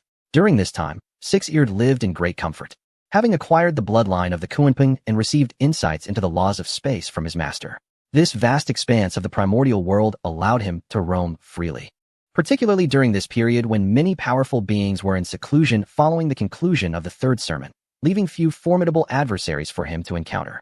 In situations where he could not prevail, Six-Eared adeptly utilized the laws of space and wind to escape unscathed. Thus, in the span of just a few thousand years, Six-Eared experienced much and encountered numerous fortuitous opportunities, leading to an unprecedented transformation in his state of mind. He finally summoned the courage to confront the heavenly tribulations, successfully transcending and taking on human form. His cultivation soared to the pinnacle of the golden, immortal realm. Though this pace did not rival that of his master, Six-Eared could confidently assert that he surpassed many powerful beings. However, he remained humble, always remembering his master's warning, until he reached the Tai golden, immortal level. He was not to return to the Zixiao Palace. Consequently, he continued to traverse this land in search of opportunities to break through the bottleneck of the golden, immortal realm. Little did he anticipate that, just days ago, while soaring over this great river, he would be ambushed by the monstrous creature within, nearly meeting his demise. Fortunately, through the powers of his Kunpeng bloodline and the aid of spatial laws, he narrowly escaped that calamity. Yet, the tribulation did not dissipate. This great river was inexplicably strange. Beyond its ominous black waters, an unusual gravity hindered his ability to flee.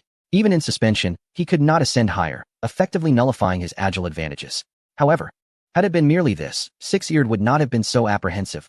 What truly astonished him was, as the colossal beast emerged from the depths of the river, he finally discerned its true form.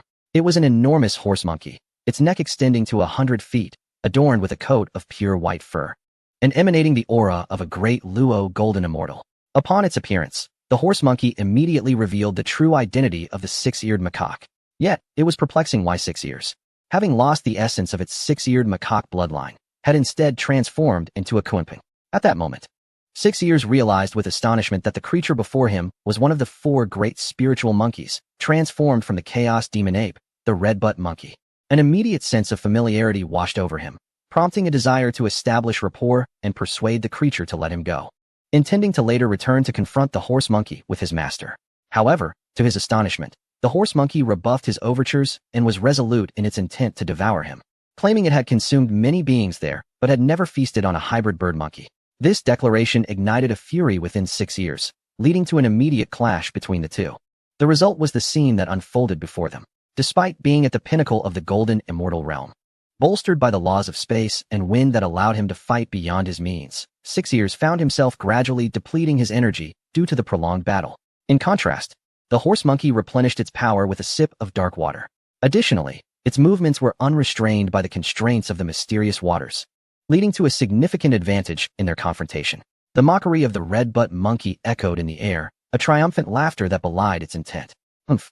Were it not for my desire to remain concealed, would you have dared to be so audacious? As Six Ears gazed at the horse monkey below, its eyes glistening with a bloodthirsty gleam, he felt a surge of indignation. He knew that his ventures into the primordial chaos were not without their safeguards. His master had bestowed upon him the 12th rank Pure World White Lotus. Over time, he had refined half of the lotus's restrictions. It was not that he was unwilling to fully refine it. Indeed, the more restrictions he dispelled, the greater the artifact's power would manifest. However, the energy required to summon such a treasure would also escalate correspondingly. Thus, Six Ears hesitated to unleash its full potential. Yet, even in its restrained state, the innate spiritual treasure was more than sufficient to contend with the red-butt monkey, who possessed the might of a great Luo golden immortal. This precious artifact was a gift from his master, immensely valuable, and throughout his journeys, he had refrained from invoking it during numerous crises, fearful of attracting the attention of formidable powers. But now, feeling the weight of his body increasing and his energy waning significantly, Six Ears contemplated the necessity of revealing his trump card. What are you waiting for? Are you pondering your demise? Come forth, little monkey, let us merge into one. By consuming you, I shall undoubtedly break through my limitations. The inky surface of the river mirrored the greedy glint in the elongated head of the red-tailed monkey. In his heart, he dismissed the notion of a shared origin. Only through personal strength could one find the true path. Moreover, could a monkey that had lost the bloodline of the six-eared macaque still be considered his kin? Certainly not.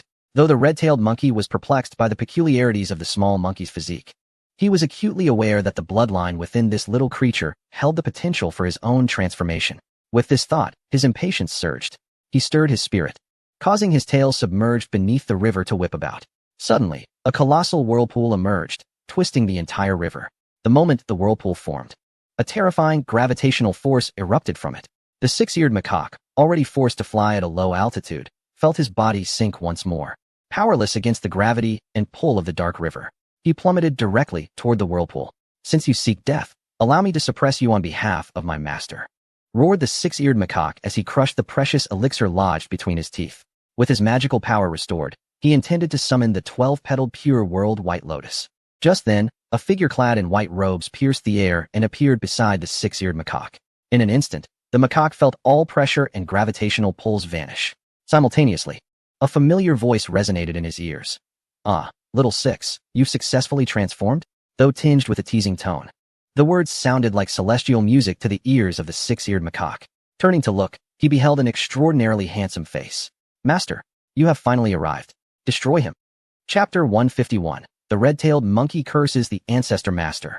"You have finally come." Disciple is so frightened. Upon seeing the suddenly appeared familiar figure, the six-eared macaque, filled with joy, swiftly leaped behind Tong Yi, clinging tightly to him as he had done in the past. His remaining hand pointed accusingly at the red-tailed monkey below, lamenting, "Master, that fellow is utterly unreasonable. He claims we share the same origin, yet he seeks to devour me. I am useless. I nearly fell prey to him. Thankfully, you have arrived, or I would have lost my beloved disciple." Sensing the commotion behind him and listening to the words of the six-eared macaque, Tong Yi couldn't help but smile wryly. In truth, he had arrived long ago but had chosen to remain hidden to observe his disciple's recent cultivation progress and to study this third spiritual monkey. The emergence of the red-tailed monkey naturally delighted Tong Yi. Devouring it would bring him one step closer to acquiring the spirit bright stone monkey. Although he had already shattered the primordial purple chi and repaired his essence, the journey was still far from complete.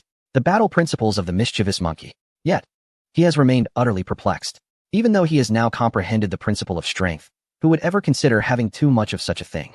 The essence of the principle of strength lies in growing ever stronger with each battle, does it not? Thus, Tong Yi believes it prudent to await the complete consumption of his remaining bloodline origins before he can grasp the principle of battle. At present, the appearance of the red-bottomed monkey, with its ferocious and malevolent demeanor, is indeed fortuitous. Therefore, upon witnessing Lu Er nearing his limit, Tong Yi finally revealed himself. The gravitational and attractive forces of the Xian water might be effective against others, but before him, they are inconsequential. He merely needs to envelop himself and Lu Er with the thunder prison, rendering everything external ineffective. Of course, Tong Yi can also discern that even without his intervention, Lu Er possesses the capability to contend with the red-bottomed monkey. However, it would be wise to refrain from doing so. The White Lotus, provided by his master to Lu Er for concealing heavenly secrets, should be used sparingly. Oh, such a wicked individual exists? For both public and personal reasons, my master must act in accordance with the heavens. In response to Lu Er's lamentations, Tong Yi chose not to expose him, but instead adopted a serious demeanor, nodding solemnly. Upon hearing these words, Lu Er was momentarily taken aback. His intent in lamenting was to communicate to his master that the adversary was more formidable than himself. It was not a reflection of his own inadequacy, as he had not been idle over the millennia. To his surprise, his master was playing along with his act. However, Lu Er quickly realized that his master was seeking an excuse to deal with the red-bottomed monkey. Very well, he understood what he must do. In the next moment, Lu Er raised his voice, once again lamenting. Indeed, master, look at how many white bones lie in this river. This fiend is utterly inhumane, committing unspeakable atrocities. As he spoke, he pointed toward the swirling black river below, where the occasional white bone rolled by, directly accusing, from what I observe. He is undoubtedly practicing the demonic path. Master, you need only strike him down.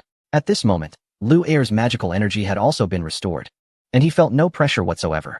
His righteous voice resonated powerfully, echoing across the heavens. Upon these words, the red-bottomed monkey in the black river below finally stirred from its shock. It fixed a penetrating gaze upon Tong Yi, the bloodthirsty gleam in its eyes having vanished, leaving only a profound sense of trepidation. The lingering shock within it was palpable. It is worth noting that it was controlling the Xian water, a substance of immense weight, where every droplet bore tremendous gravity. Even a great Luo golden immortal would struggle to remain unaffected. The little monkey had managed to resist for so long due to its comprehension of the principles of space and wind. Yet, the white-clad man before him had instantly nullified all gravitational forces upon his emergence. It seemed as if all the mystical waters had no effect on him whatsoever. Not only that, but he could sense no aura emanating from the other party. He was oblivious to their lineage and cultivation level. Even when he attempted to scan with his spiritual awareness, he could not perceive the presence of this individual.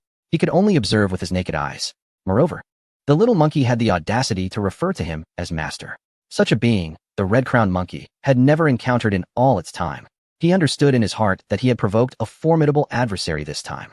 He inwardly cursed the little monkey. With such a powerful master, why hadn't it mentioned this earlier? If he had known sooner, he would never have dared to contemplate devouring it. But all of this had already transpired. The red-crowned monkey had no time for regrets. Furthermore, he believed that even if the other party was stronger than himself, so what?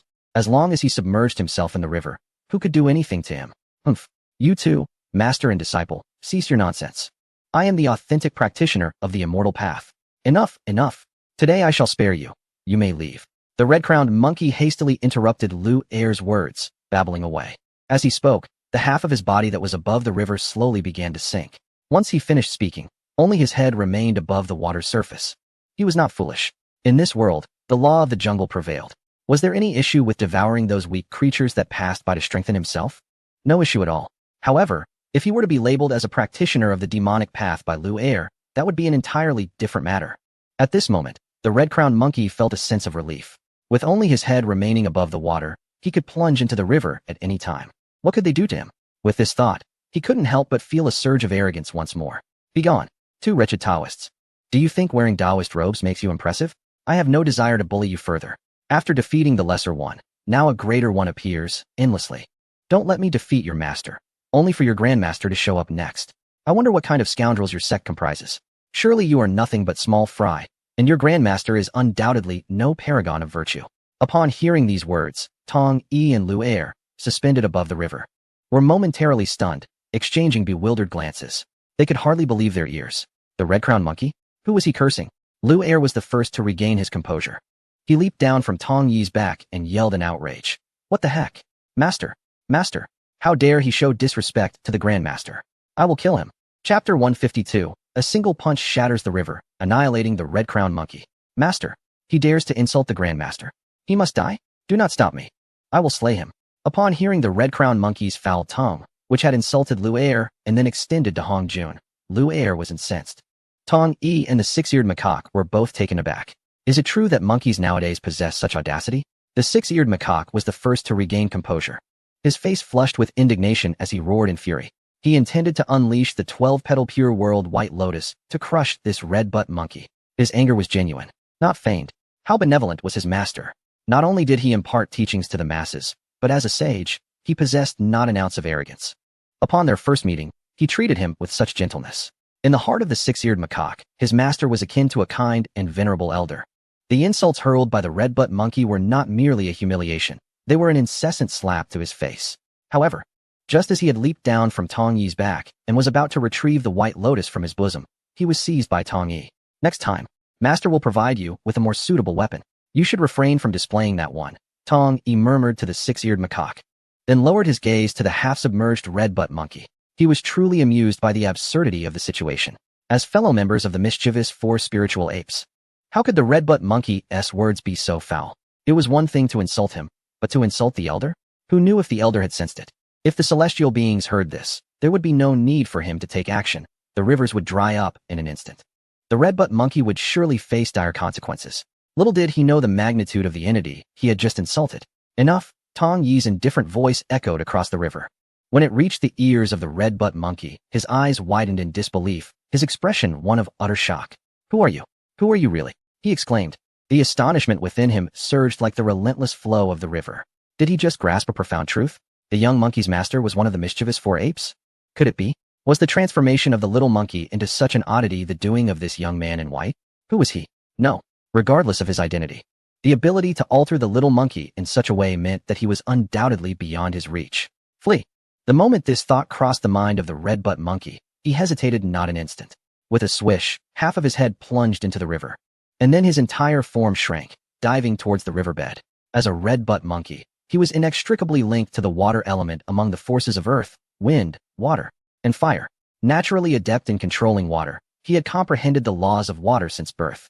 Now, he had nearly mastered these laws. He was confident that, no matter how extraordinary the opponent's abilities, as long as he remained submerged, the other would find it impossible to contend with him. Ideally, he could lure the opponent into the water, and at that moment, he might even turn the tables. In contemplation, he finally descended to the riverbed. The moment his feet touched the bottom, the red-arsed macaque turned to gaze upon the river's surface, the anxious expression on his face vanishing in an instant. Ah, seeking liberation. Are we? Ha ha ha. Regardless of which monkey you may be gone. Spare yourself the embarrassment. If you dare to challenge me, come down and discuss it. I shall undoubtedly reduce you to mere water, becoming a part of this mystical river. The red-arsed macaque's gaze pierced through the murky waters, spotting Tong Yi still suspended above the surface, and he could not help but burst into laughter. To him, the opponent was merely boasting. Having sunk to the riverbed, his adversary appeared utterly powerless, likely still contemplating whether to enter the water. With this thought, the red-arsed macaque grew increasingly arrogant, eager to continue his taunts and lure his opponent into the depths. However, just as his words were about to escape his throat, he noticed movement from the other side. In the next moment, the macaque's countenance changed drastically, every hair on his body standing on end. Although he only saw his opponent raise a hand, uncertainty about the other's intentions ignited a profound sense of foreboding within him. Not good. I must flee. The red-arsed macaque's eyes widened as he realized that even the riverbed was no sanctuary, and he sought to escape. Yet, it was too late. Above the water's surface, Tong Yi raised his right hand, without a hint of hesitation, and struck downward into the river with a powerful fist. This time, he did not rely on the system. It was purely the manifestation of the law of strength. Beneath the surface, the river appeared to be water, but Tong Yi perceived it clearly. The red-arsed macaque had intertwined this river with his domain of water. Thus, this mystical river was not merely a river. It was also a domain, an achievement of the minor completion of the law. Coincidentally, he had just grasped the law of strength at a minor completion and had yet to test its might. Now, he would seize this opportunity for practice. Boom. The force of his punch struck the water, unleashing a thunderous roar. In that instant, the entire realm seemed to freeze, as if time itself had come to a standstill. The next moment, the once raging mystical river was entirely obliterated, evaporating as if in an instant. The waters vanished, revealing a chasm-like riverbed littered with various bones. With the domain extinguished, the red-arsed macaque coughed up blood, collapsing onto the riverbed. Ignoring his injuries, he turned his gaze around, his face now a mask of terror and despair. No, this cannot be. How did you accomplish this? Who are you? Who are you really? My domain. My domain is gone. The red-bottomed monkey sat helplessly at the riverbed, its hands clutching the mud as it continuously retreated, uttering cries of alarm. In that moment, it became painfully aware of its grave error. No, The instant its opponent raised a hand, an ominous premonition took root within it, making it painfully clear that it had gravely miscalculated. What absurd realm of water was this? Its adversary could annihilate it with a mere punch without even stepping foot into the water. Such a being, even among the celestial powers, would undoubtedly rank among the most formidable. How could this be possible? They were both members of the four mischief-making monkeys. Yet why could the opponent defy the heavens in such a manner? Moreover, to this day, it remained utterly oblivious to which monkey it was facing and what elemental attribute it corresponded to. Regardless of the circumstances, it was finished. At that moment, Lu'er, standing beside Tong Yi, also widened his eyes in astonishment and admiration. He naturally held unwavering faith in his master's formidable power. As he gazed upon that punch, he found it exceedingly impressive. Simultaneously, a sense of curiosity arose within him. Previously, his master had shattered the icy realm of the Xianming ancestor with a single blow. Yet there was an inexplicable difference between that punch and this one.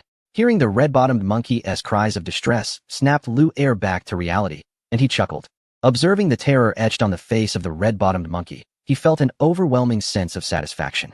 He waved his hands, summoning a swirling green tornado that rapidly lifted the monkey from the riverbed, bringing it before their master and disciple. Ah, my dear monkey, why must you be so foolish with your words? You may act arrogant towards me, but to my master and even dare to insult my grandmaster? Is this not courting death? Lu'er regarded the red-bottomed monkey with a beaming smile, devoid of any trace of pity, only reveling in its misfortune. Oh, I almost forgot to introduce you. This is my master. The three pure ones are his junior brothers, and even the ancestor of Earth immortals must refer to him as a junior. Care to guess who my grandmaster is?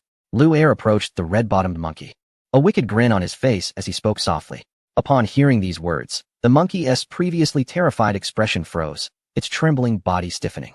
Its face turned ashen, eyes widening in disbelief as it fixed its gaze on Tong Yi. In that instant, the monkey felt as though its mind had short-circuited. The elder brother of the three pure ones? The predecessor of the ancestor of Earth immortals? It was over. Completely over. There was no need for further words. It was time to be liberated. At that moment, Tong Yi raised his right hand once more, his movements swift and devoid of hesitation. With this punch, he finally invoked the system. Elder, please show mercy. And in that very instant, a sudden sound echoed from afar. Chapter 153, Hongyun pleads for mercy. Is the Xianmin now blessed with 3 generations of prominent disciples? Ding. Successfully shattered the bloodline of the red-tailed monkey. Ding. Received feedback from the source of the red-tailed monkey bloodline. As the notifications resonated in his mind, a satisfied expression graced Tong Yi's face. In that fleeting moment when the bloodline of the red-tailed monkey was obliterated, it spewed a mouthful of old blood. As its consciousness faded, the creature gazed upon the exceptionally handsome visage of the young man in white, and a sense of liberation permeated its terror-stricken heart. Upon hearing Lu'er's words, it had already deduced whom it had just insulted. The elder brother of the Sanqing sect was none other than the foremost disciple of the Dao ancestor Hongjun. This meant that it had also insulted the Dao ancestor. Now realizing it had merely been rendered powerless, the red-tailed monkey felt not a shred of resentment, only boundless relief. Senior, please show mercy. At that moment, a crimson figure appeared, fervently calling out to Tong Yi. Upon seeing the newcomer, the red-tailed monkey inwardly lamented. Why couldn't you have waited until I was dead to show up? Almost instantly, darkness enveloped its vision, and it fainted entirely. TSK, just a moment ago. You were so arrogant? Now that my master has taken action, you are silent. Lu'er rolled his eyes at the red-tailed monkey's plight. Though he did not comprehend the means of his master, he was acutely aware that the bloodline of the red-tailed monkey had been acquired by him. With that thought, Lu'er lost interest. With a flick of his wrist, the gust of wind that had been supporting the red-tailed monkey dissipated in an instant. He then turned his gaze toward the recently arrived elder in red, curiosity flickering in his eyes. The aura of this figure was formidable, strong enough that he could not discern its true realm. Clearly, this was another powerful being. Yet Lu'er was intrigued by the relationship between this red-clad powerhouse and the red-tailed monkey. How bold to seek mercy while his master was acting. Oh, Hongyun, why are you still alive? At this moment, Tong Yi also turned to regard the newcomer, momentarily taken aback. Indeed, the one who had suddenly appeared to plead for clemency was none other than the kind-hearted Hongyun. To be frank, had he not shown up unexpectedly, Tong Yi might have forgotten about him altogether, assuming he had met the same fate as in the original narrative. Little did he expect that he was still alive. It seemed that he had unwittingly altered many things. Huh, senior? Why do you say that? Upon hearing Tong Yi's words, Hongyun's eyes widened in surprise. His previously anxious expression now frozen in astonishment. Is this even human speech? After thousands of years apart, the first thing you ask upon our reunion is why I am still alive. With that thought, Hong Yun's heart skipped a beat. Did the sage foresee his fate? Did he sense that his time was drawing nigh? Contemplating this, Hong Yun felt an overwhelming sense of panic. It's nothing at all. Just trivial matters that bear no significance, he reassured himself, waving his hand dismissively, unwilling to continue this line of conversation. After all, matters concerning his own uniqueness were beyond the purview of Hong Yun's understanding. He swiftly shifted the subject, directing his attention to the weakened Chi Chiu Ma Ho, now sunken in the mire at the riverbed. He inquired of Hong Yun, "Do you recognize this creature?" "Huh. Oh yes," Hong Yun exclaimed, finding the sage's thoughts to be quite erratic. Yet he dared not show any sign of negligence. He promptly began to elucidate. "Indeed, senior. Several Yuan gatherings ago, this monkey was newly born, and I imparted to him some foundational breathing techniques and principles of cultivation. His innate talent is truly exceptional, so much so that I considered taking him as my disciple. Alas, his disposition is unruly, and he has no desire to follow me." As he spoke, Hong Yun cast his gaze downwards at the Chi Chiu Ma Ho, buried in the mud, a flicker of regret crossing his face. He felt that all of this was his fault. Had he insisted on bringing the monkey back to his cave, this calamity might have been averted. Although he could not fathom how the monkey had managed to offend the second sage of the primordial heavens, the fact that it was still alive, albeit incapacitated, suggested that the sage had already calmed his anger, which brought a sigh of relief from Hong Yun. "Huh, just unruly? Surely that is an understatement. His tongue is quite foul. And look at the riverbed. It's not just mud, it is littered with bones. Clearly, this fellow has committed numerous heinous acts. Are you certain it's merely unruliness?" At this moment, Lu Er could no longer contain himself and interjected, his face adorned with scorn. He had finally discerned who this red-robed figure was, and thus felt no trepidation. In the past, he had eavesdropped on Daozu and was privy to all that transpired at the Zixiao Palace. He vividly recalled the incident involving Hong Yun and the mat. Lu Er held a deep-seated disdain for such self-righteous individuals who, having received fortune, chose to relinquish it. It was one thing to let it go, but to offer it to those two shameless beings, Jin and Zuni, was foolishness masquerading as virtue. Thus, his anger was palpable. "Indeed, it is absolutely not because I harbor resentment over being tormented by the Chi Chiu Ma Ho for so long," he stated. "What the young friend says is entirely accurate.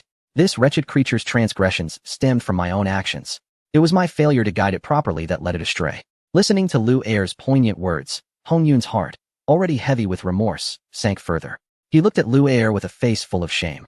But only after speaking did he realize that he was not addressing a sage. Turning to Lu Er, astonishment flickered in his eyes. For he had often been in the company of Xinyuanzi, and the ginseng fruit tree was intrinsically linked to longevity. Thus, Hong Yun began to acquire some skills in discerning the longevity of others.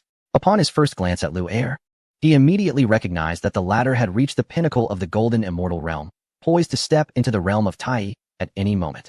This was quite ordinary, considering even the red-bottomed monkey had attained the great Luo level. However, upon his second gaze at Lu Er, Hong Yun was taken aback, as he perceived a vibrant life force within Lu Er, suggesting that he had only recently emerged into the world, perhaps a mere 10,000 years ago. This implied that in just 10,000 years, Lu Er had successfully transformed and reached the peak of the golden immortal stage. What extraordinary talent was this? It surpassed even that of the river-bottom monkeys. Upon his third glance, Hong Yun was utterly bewildered, for he could not fathom Lu Er's origins. Lu Er's fate was shrouded in mist, and all he could discern was a faint white light. In that instant, Hong Yun understood that this young friend possessed a remarkable background. After humbly acknowledging his misjudgment, he inquired of Lu Er, "May I ask who this young friend is?" "This is my unruly disciple. There is no need to pay him any mind. If one speaks of mischief, he is no exception," Tong Yi interjected, casting a sidelong glance at Lu Er. "This fellow dares to speak so boldly at the pinnacle of the golden immortal stage. Only someone as kind-hearted as Hong Yun would tolerate this. Were it any other powerful being, he would have been refined into elixir or reduced to ashes by now." Simultaneously, Tong Yi gained a deeper understanding of the red-bottomed monkey. It turned out that this fellow had emerged into the world several Yuan meetings prior. By this comparison, was it not earlier than both he and Lu Er? So he is a disciple of a saint. No wonder. Hong Yun's expression revealed astonishment, as he had already harbored suspicions in his heart. Yet, hearing it confirmed left him somewhat shaken. The Hunyuan saint actually had a disciple? The Dao ancestor Hong Jun had students? Did this not imply that he was the third-generation grand disciple of the Xianmen? Yet, he had never been privy to such knowledge. He silently rejoiced that he had not disregarded this young friend. No wonder such a youth possessed such profound cultivation. His extraordinary talent left even me abashed. Only a disciple of a saint could account for this. Hong Yun's effusive praise left Lu Er quite perplexed. What was going on? after he had mocked the other. Instead of anger, he received compliments in return. Lu Er felt a bit embarrassed. At the same time, he felt somewhat elevated, realizing that although Hong Yun was somewhat naive and overly kind, he still possessed a discerning eye. It was at this moment that Hong Yun shifted his tone and respectfully bowed to Tong Yi, saying, "Senior, I humbly request that you allow me to plead for this unruly creature. Please permit me to take him away." Chapter 154, The 99 Scattersoul Gourd. Erasing the monkey's memories, I beseech you, Senior, allow me to take this unruly creature away. Hong Yun bowed deeply to Tong Yi, feeling an overwhelming sense of anxiety within. Though he had witnessed the saint merely incapacitate the red-bottomed monkey, he had not slain the creature, believing it had narrowly escaped its fate. However, upon hearing the disciple of the sage, Hong Yun felt a surge of anxiety. He perceived this wretched beast as deeply malevolent. The sage's reluctance to eliminate it must surely stem from a desire to keep his hands untainted. Perhaps he would delegate the task to his disciples. Thus, Hong Yun lavished praise upon Lu Er, prompting him, in his moment of bewilderment, to beseech Tong Yi. "Ah, you old man, everyone speaks of your benevolence. Yet I find you harboring a wicked heart. How dare you deceive me?" Lu Er, not lacking in intelligence, swiftly grasped the situation. Was it all mere flattery? However, before he could voice his thoughts, he caught another glance from his master. The bravado that had once adorned Lu Er's visage extinguished in an instant. "Master, I was wrong," he murmured, retreating a few steps with hands raised in a gesture of submission, fearful of the possible reprimand that might follow. "Hong Yun, since you acknowledge this horse monkey's multitude of sins, can you assure me that he will genuinely reform?" Tong Yi inquired, gazing at the abject Hong Yun with a sigh. He sensed that Hong Yun had misconstrued his intentions. Was Tong Yi truly the sort who reveled in slaughter? Having already claimed the essence, he had intended to spare this horse monkey, even contemplating the possibility of its reformation. After all, it was one of the 4 chaotic monkeys. Unexpectedly, Hong Yun had presented the opportunity. Tong Yi was pleased to cast the horse monkey aside, for he had encountered many wretched beings, but few with such a foul tongue as this one. Rather than attempting to reform it himself, it seemed wiser to leave it to Hong Yun. Upon hearing Tong Yi's words, Hong Yun's heart soared with delight. He believed that, although his encounters with the primordial sage were few, the sage's temperament was remarkably gentle and kind. The sage's inquiry hinted at a shift in his disposition. Hong Yun promptly declared, "Rest assured, sage, I shall diligently guide him towards redemption. Should he ever transgress again, I shall be the first to strike him down." Tong Yi nodded slightly at Hong Yun's assertion. Were it anyone else, he would have dismissed such claims, but Hong Yun enjoyed a significant degree of trust in his eyes, at least more than that of his own disciples. With this thought, he wished not to linger any longer. Turning his gaze towards the horse monkey, he spoke, "You may take him, but all memories of our encounter must be erased." Tong Yi believed that this horse monkey was beyond repair, and achieving a new lineage akin to Lu Er's and fully integrating it would be a formidable challenge. In other words, without his intervention, the horse monkey's fate was indeed sealed. Yet, given the bond he had with Hong Yun, Tong Yi felt no inclination to intervene further. However, regarding his memories with the 6-eared monkey, they must not remain. This is his final boundary. Upon hearing Tong Yi's words, Hong Yun's expression turned troubled. The monkey had already been rendered useless, and the prospect of reconstructing its foundation was exceedingly daunting. Nevertheless, he possessed some means to assist the monkey in reforging its essence. Yet, memories pertain to the soul, and any misstep could lead to a complete mental disarray, resulting in total ruin. This thought filled Hong Yun with concern, though it was fleeting. After all, the monkey had offended a sage. Merely surviving was already a stroke of fortune. Contemplating this, he hastily spoke, "Senior, allow me to take action." Tong Yi remained silent, but a blink signaled his acquiescence. Within the Zixiao Heart Sutra, numerous techniques abound. The arts of soul searching and memory erasure are certainly among those he mastered. However, why exert oneself when one can be lazy? Observing the sage's consent, Hong Yun felt a weight lift from his heart. It was not a matter of distrust towards the sage, but the destruction of memories is a significant affair. His personal involvement would bring greater reassurance. Without a moment's hesitation, Hong Yun flipped his right hand, revealing a purple-red gourd that materialized in his grasp. With a pop, the gourd stopper was removed, and a cloud of crimson dust swiftly spread forth. At the slightest mental command, the red sand descended to the riverbed, swiftly engulfing the red-butt monkey. Witnessing this scene, Six Ears widened his eyes in curiosity.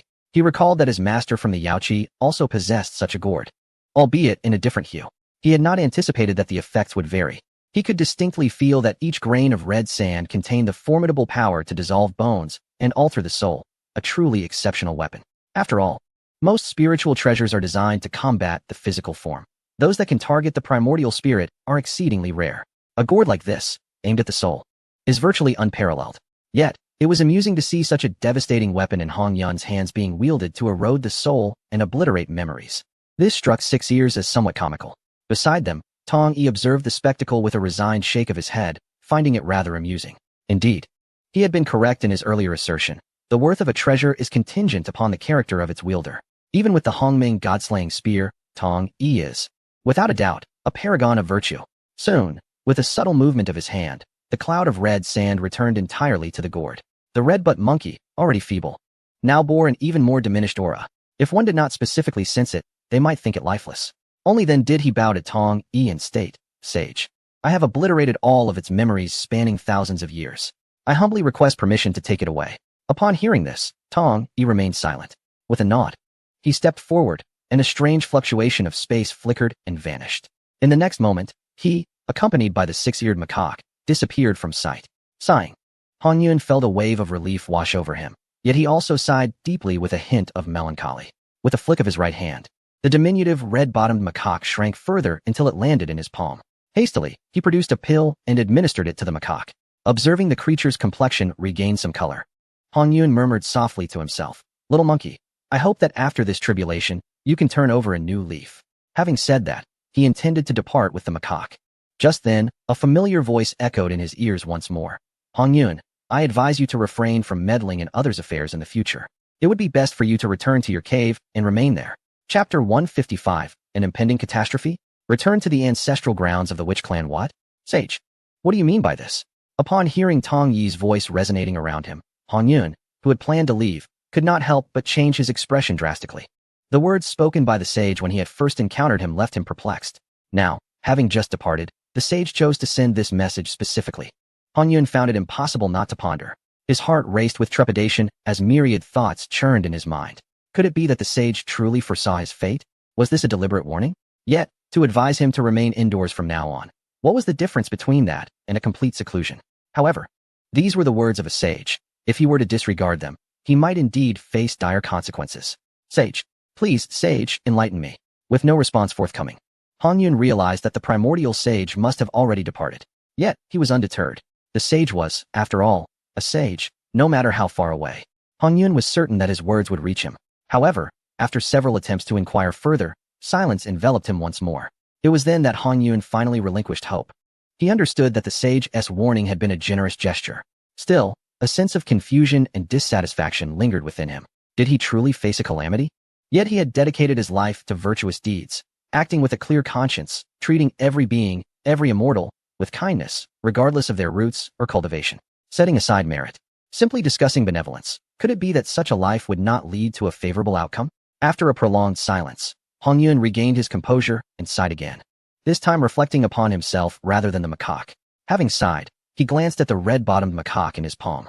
Although it had taken the pill, there were still numerous hidden ailments that required his assistance for healing. He could not afford to delay any longer. His figure flickered and transformed into a crimson mist, soaring into the heavens, vanishing from sight. "Master, what did you mean by that statement to him?" In the vast, boundless expanse of the sky, Tong Yi, accompanied by the flying Lu Er, gazed up at his master with curiosity. Hong Yun has led a life of virtue, yet through his goodness, he has inadvertently doomed himself. Kindness is not inherently wrong, but with calamity looming, the cosmic order is in turmoil. If he persists in this manner, he may indeed be unable to escape disaster. Tong Yi patiently explained to Lu Er. Whether this wayward disciple could comprehend or grasp the essence of his words mattered little to him. A master opens the door, but the cultivation journey is for each individual to traverse. In any case, I have imparted my teachings. As Tong Yi spoke, a flicker of confusion sparkled in Lu Er's jade-green eyes. After a moment of contemplation, he suddenly lifted his gaze towards his master, astonishment flashing in his depths. Regarding the matter of Hong Yun, he was indeed lost in a fog of uncertainty. However, he did grasp one critical point. Calamity is imminent? What does this signify? A calamity. It is worth noting that the last great calamity was the Long Han catastrophe, during which the demonic forces clashed, leading to the downfall of the three divine beast clans, and the Wu clan rose to dominance over the land. The calamity prior to that was the beast calamity, a fierce struggle among myriad races, which birthed the three divine beasts. Lu Er was neither foolish nor exceptionally wise, but he understood the wisdom of learning from history to discern the rise and fall of fortunes. The previous two great calamities had resulted in untold suffering. Now that sages had emerged and the earth had begun to revitalize, how long had it been tranquil? Could another calamity be on the horizon? At this thought, Luer gasped in shock. If such words were uttered by another, he would surely dismiss them with derision. Yet, the speaker was his master. The words of his master could not be mistaken. Oh no. I must hasten my cultivation to the level of Deluo Jin Xian and return to Zixiao Palace as soon as possible. The primordial world is far too perilous. Chaos feels much safer. No matter how terrifying the calamity may be, it surely cannot reach my master, can it? Master, where are we headed? At this moment, Luer had already formulated a plan to swiftly distance himself from his master to find a suitable place for cultivation. Upon hearing the question, Tong Yi raised an eyebrow, gesturing for him to look ahead. Behold, the source of the calamity. Upon hearing this, Luer felt his heart race. He quickly turned to gaze forward, only to behold a tribe sprawling across 10,000 miles, emerging before him. A familiar tribe, a familiar Wu clan.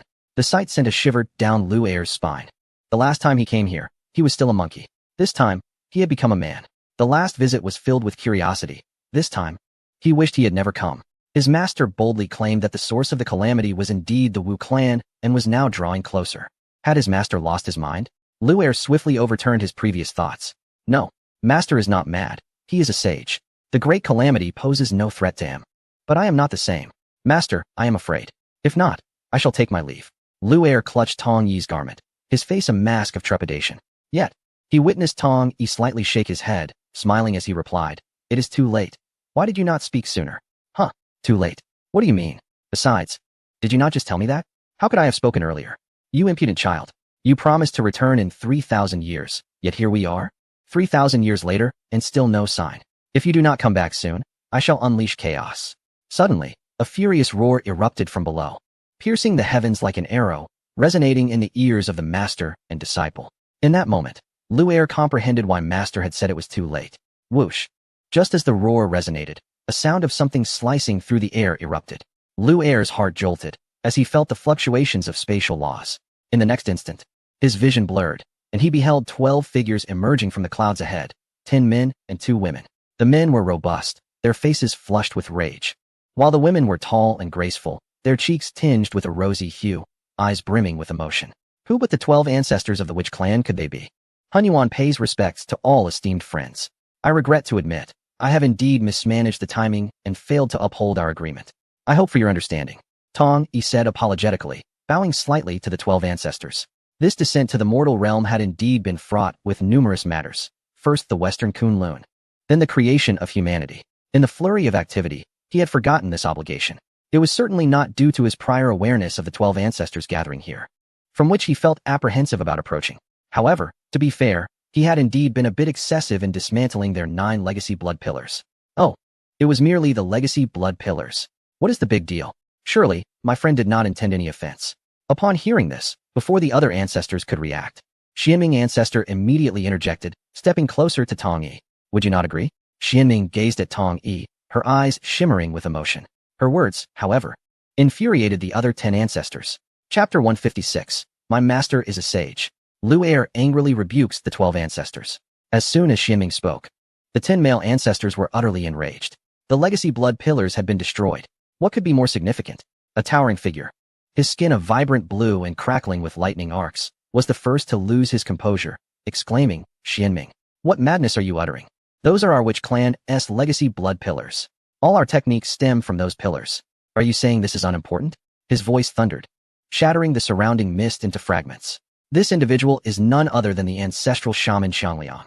Mastery over the laws of thunder radiated from him, each gesture embodying the might of a thunder god. Xiangliang initiated the discourse, prompting the other ancestral shamans to nod in agreement and step forward. Sixth sister, we have often yielded to you, but this matter is our bottom line. Today, without fail, he must provide us with an explanation, otherwise he shall be reduced to ashes. At that moment, a man with crimson skin, his body in hair ablaze, spoke. Among the ancestral shamans, his physique was considered slender, yet the intense heat emanating from him was not to be underestimated. Wherever he tread, the surrounding space twisted under his scorching presence. He was none other than Zhu Rong, one of the 12 ancestral shamans, who had comprehended the laws of fire and reached a state of great accomplishment. With a mere sweep of his domain, the world would transform into a furnace. It was worth noting that when Xianyuan previously proposed allowing Tongyi to enter the Panga Hall, Zhu Rong was the first to unconditionally agree. The reason was simple. He was fire, and his sixth sister was ice and snow, coupled with the suppression of their bloodlines. He had been thoroughly subdued since childhood. However, today was different. Zhu Rong had not anticipated that an outsider could obliterate the inheritance blood pillar within the paternal deity's hall. He felt guilty. Had he not been the first to raise his hand in support, the current predicament may not have unfolded. Thus, even in the face of Xuanyuan's authority, he found himself resolutely defiant. The other male ancestral shamans voiced their sentiments as well. Xianyuan, while we may jest at times, the paternal deity's hall is no place for frivolity. We have already shown you and your younger sister considerable leniency by not slaying him on the spot. A disciple of the sage? I have heard you have attained physical sanctity. Huh, what a farce. An utter joke. Sixth sister, do you not see? This man is a complete fraud. He deceives you emotionally and fools the celestial beings into believing he has achieved physical sanctity. Ha! Physical sanctity? I have grasped the path of strength myself. Upon hearing such rumors, I knew without a doubt that you were being duped. Young man, I know not how you absconded with our inheritance blood pillar, nor do I care how you have tricked the world, but today, you must return the inheritance blood pillar to the paternal deity's hall. The male ancestral shamans clamored in unison, save for the masked figure of the ancestral shaman Daijang, who remained silent, observing Tongyi through the two whirlpools beneath his mask. The other 9 ancestral shamans either berated Tongyi or urged Xianyuan. Like Zhu Rong, they had initially consented to allow Tongyi entry into the Pangu Hall solely to honor Xianyuan. Furthermore, they believed that no matter how formidable this outsider was, his presence in the paternal deity's hall would have no effect. They had not truly paid this matter any heed. Had it not been for Daijang's sudden communication informing them that all 9 inheritance blood pillars from the paternal deity's hall had vanished, they might have forgotten it entirely. The 12 ancestor witches convened and, after persistent inquiries, Hutu reluctantly revealed the identity of Tongyi, intending to instill belief in his eventual return for clarification. After all, the status of the sage's foremost disciple was undeniable, and they accepted her words. However, it was not long before the conclusion of the third sermon when news spread that this disciple of the sage had attained physical sanctification and was now referred to as the primordial sage. Upon hearing this, coupled with their prolonged wait for his appearance, the 10 male ancestor witches began to express doubts, even contemplating a visit to Zixiao Palace to seek an explanation from Hongjun. Hutu and Xianin engaged in earnest persuasion to momentarily quell their agitation. Yet, after a considerable interval, Tongyi still failed to appear. Instead, they heard reports that the primordial sage had attended a banquet at Western Kunlun, and it was said that the recent accomplishments of Nuwa in creating mankind were, in fact, taught by this primordial sage. This news caused the ancestor witches to become utterly restless. Prior to Tongyi's arrival, they had already been discussing the matter, disregarding Hutu and Xianin, and were determined to confront Zixiao Palace directly. This context elucidated the intense anger of the 10 male ancestor witches upon witnessing Tongyi, for in their hearts, the notion of physical sanctification seemed absurd. Having existed for so long and cultivated the 9 transformations of the primordial father bestowed upon them, they deemed themselves unparalleled in understanding the challenges of attaining such sanctification. Even they, as the rightful bloodline of ancestor witches, had not achieved physical sanctification. So how could a mere thief? Indeed, to borrow without permission is to steal. Witnessing Xuanin's continued defense of this so-called thief only intensified their ire.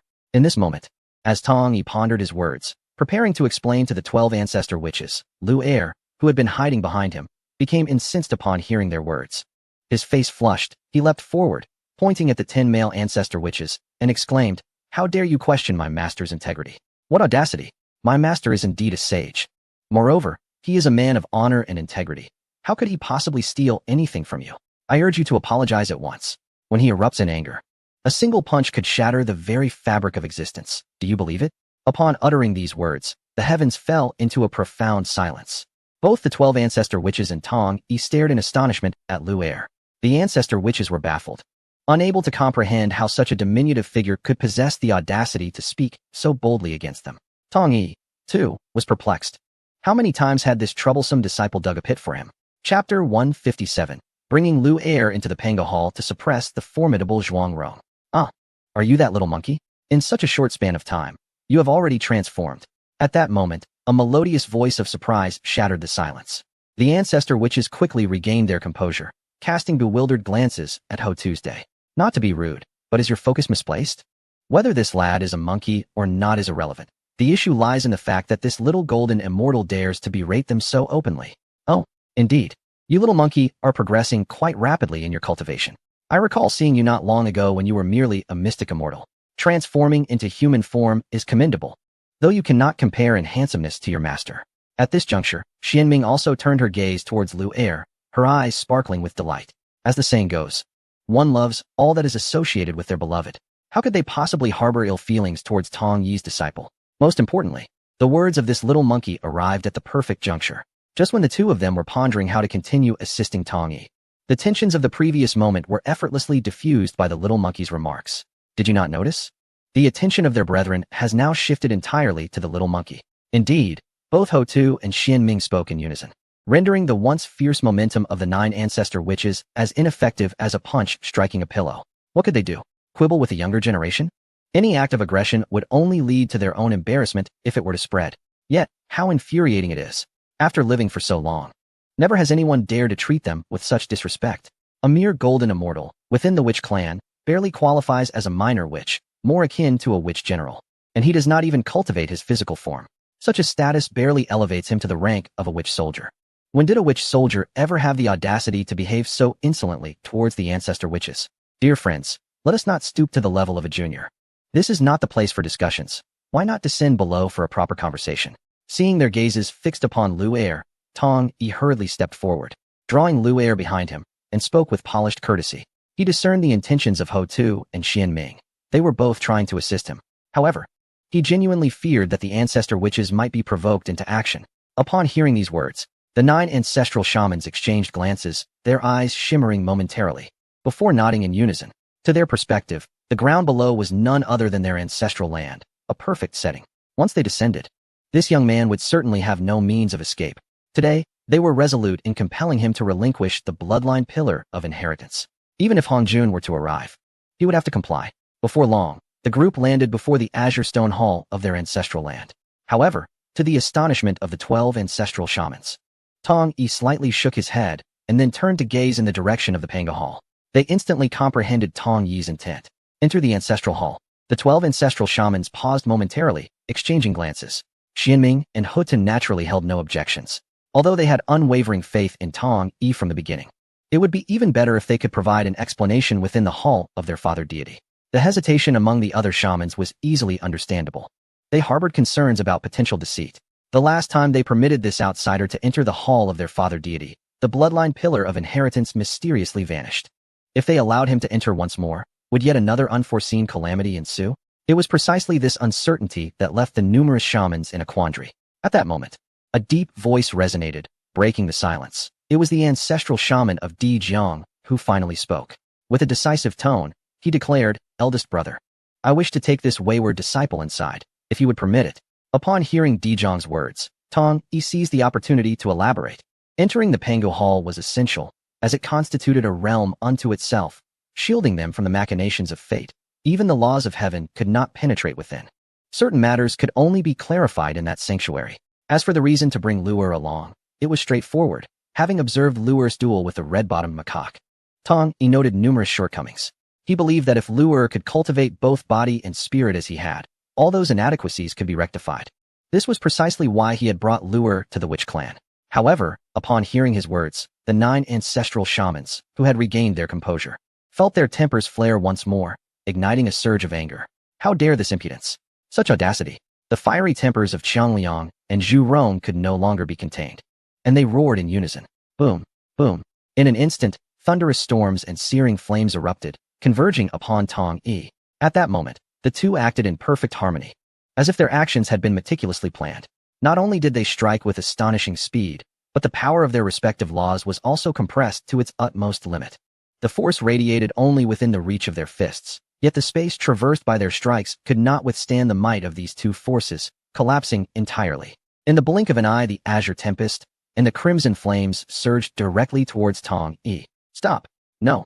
Although Xianming and Ho Tu were right beside him, Zhu Rong and Qiang Liang struck with such swiftness and surprise that by the time they reacted to intervene, it was already too late. In that fleeting moment, only 3 individuals held the power to control the situation. The first 2 were Di Jiang and Shi Jiuyin, masters of the laws of space and time, respectively. Their respective realms unfurled, fully capable of restraining Qiang Liang and Zhu Rong. Yet, upon witnessing their assault, The two merely paused in astonishment, offering no further action.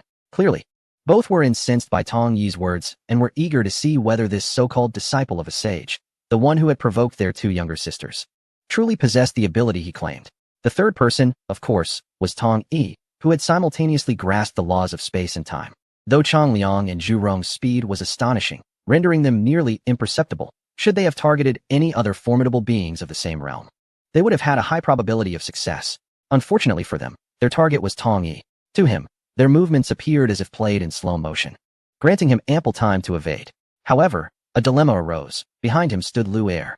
Should he evade? The two meticulously compressed strikes would surely lead to Lu Er's demise countless times over. This thought flickered through Tong Yi's mind in a split second. In a moment of dire tension, he did not retreat, but instead raised his hands, virtually clasping the air before him. Witnessing this scene, Di Jiang trembled, while Shi Jiuyin's pupils dilated in shock. In that instant, the fists of Chang Liang and Zhu Rong arrived in unison, landing squarely within Tong Yi's outstretched palms. With a soft whoosh, the sound of their strikes echoed. All the ancestral witches present stared wide-eyed in disbelief, lacking comprehension of the laws of time and space. The scene that had just unfolded appeared to them as if Tong Yi had anticipated it all along, simply raising his hands, allowing Chang Liang and Zhu Rong to deliver their blows into his grasp. What astounded them further was Tong Yi's demeanor at that moment. Receiving the full force of two great ancestral witches, he remained unperturbed, exuding an aura of tranquility. Surrounding him was a familiar essence that resonated deeply within them, the aura of their own technique, the 9 transformations' profound art. No, this is impossible. This aura. Have you truly mastered the 9 transformations' profound art? Xianming did not deceive us. Have you genuinely comprehended the essence of the blood column's inheritance and succeeded in the first transformation? It is not merely a simple transformation. He must possess profound insights. As he absorbed the powers of the laws from both Chang Liang and Zhu Rong in an instant, utilizing them to refine his body. Indeed, this indicates that his physique is capable of simultaneously enduring the forces of 2 different laws, which is utterly astonishing. Following this revelation, the other 9 ancestral witches, apart from Di Jiang, Xianming, and Hou Tu, gasped in disbelief, their faces reflecting incredulity. Previously, when the 12 ancestral witches convened to seek an explanation from the Zixiao Palace, Xianming and Hou Tu had argued on behalf of Tong Yi, claiming that he had obtained the 9 transformations' profound art in the Hall of the Father God, signifying the Father God's acknowledgement of him. The disappearance of the blood pillars must surely involve some misunderstanding. At that time, the multitude of ancestral witches were entirely unconvinced, dismissing it as mere fabrications by the two sisters. It is crucial to note that even they had spent numerous epochs striving to comprehend the 9 transformations' profound art. Yet, according to Xianming and Hou Tu's assertions, Tong Yi had only entered the realm for less than 3,000 years and had already grasped the 9 transformations' profound art. Completing a transformation? No one would believe such a thing. They merely thought the two sisters had been misled. However, witnessing this scene with their own eyes left them utterly bewildered. Even when faced with undeniable evidence, the numerous ancestral witches found it challenging to accept the reality.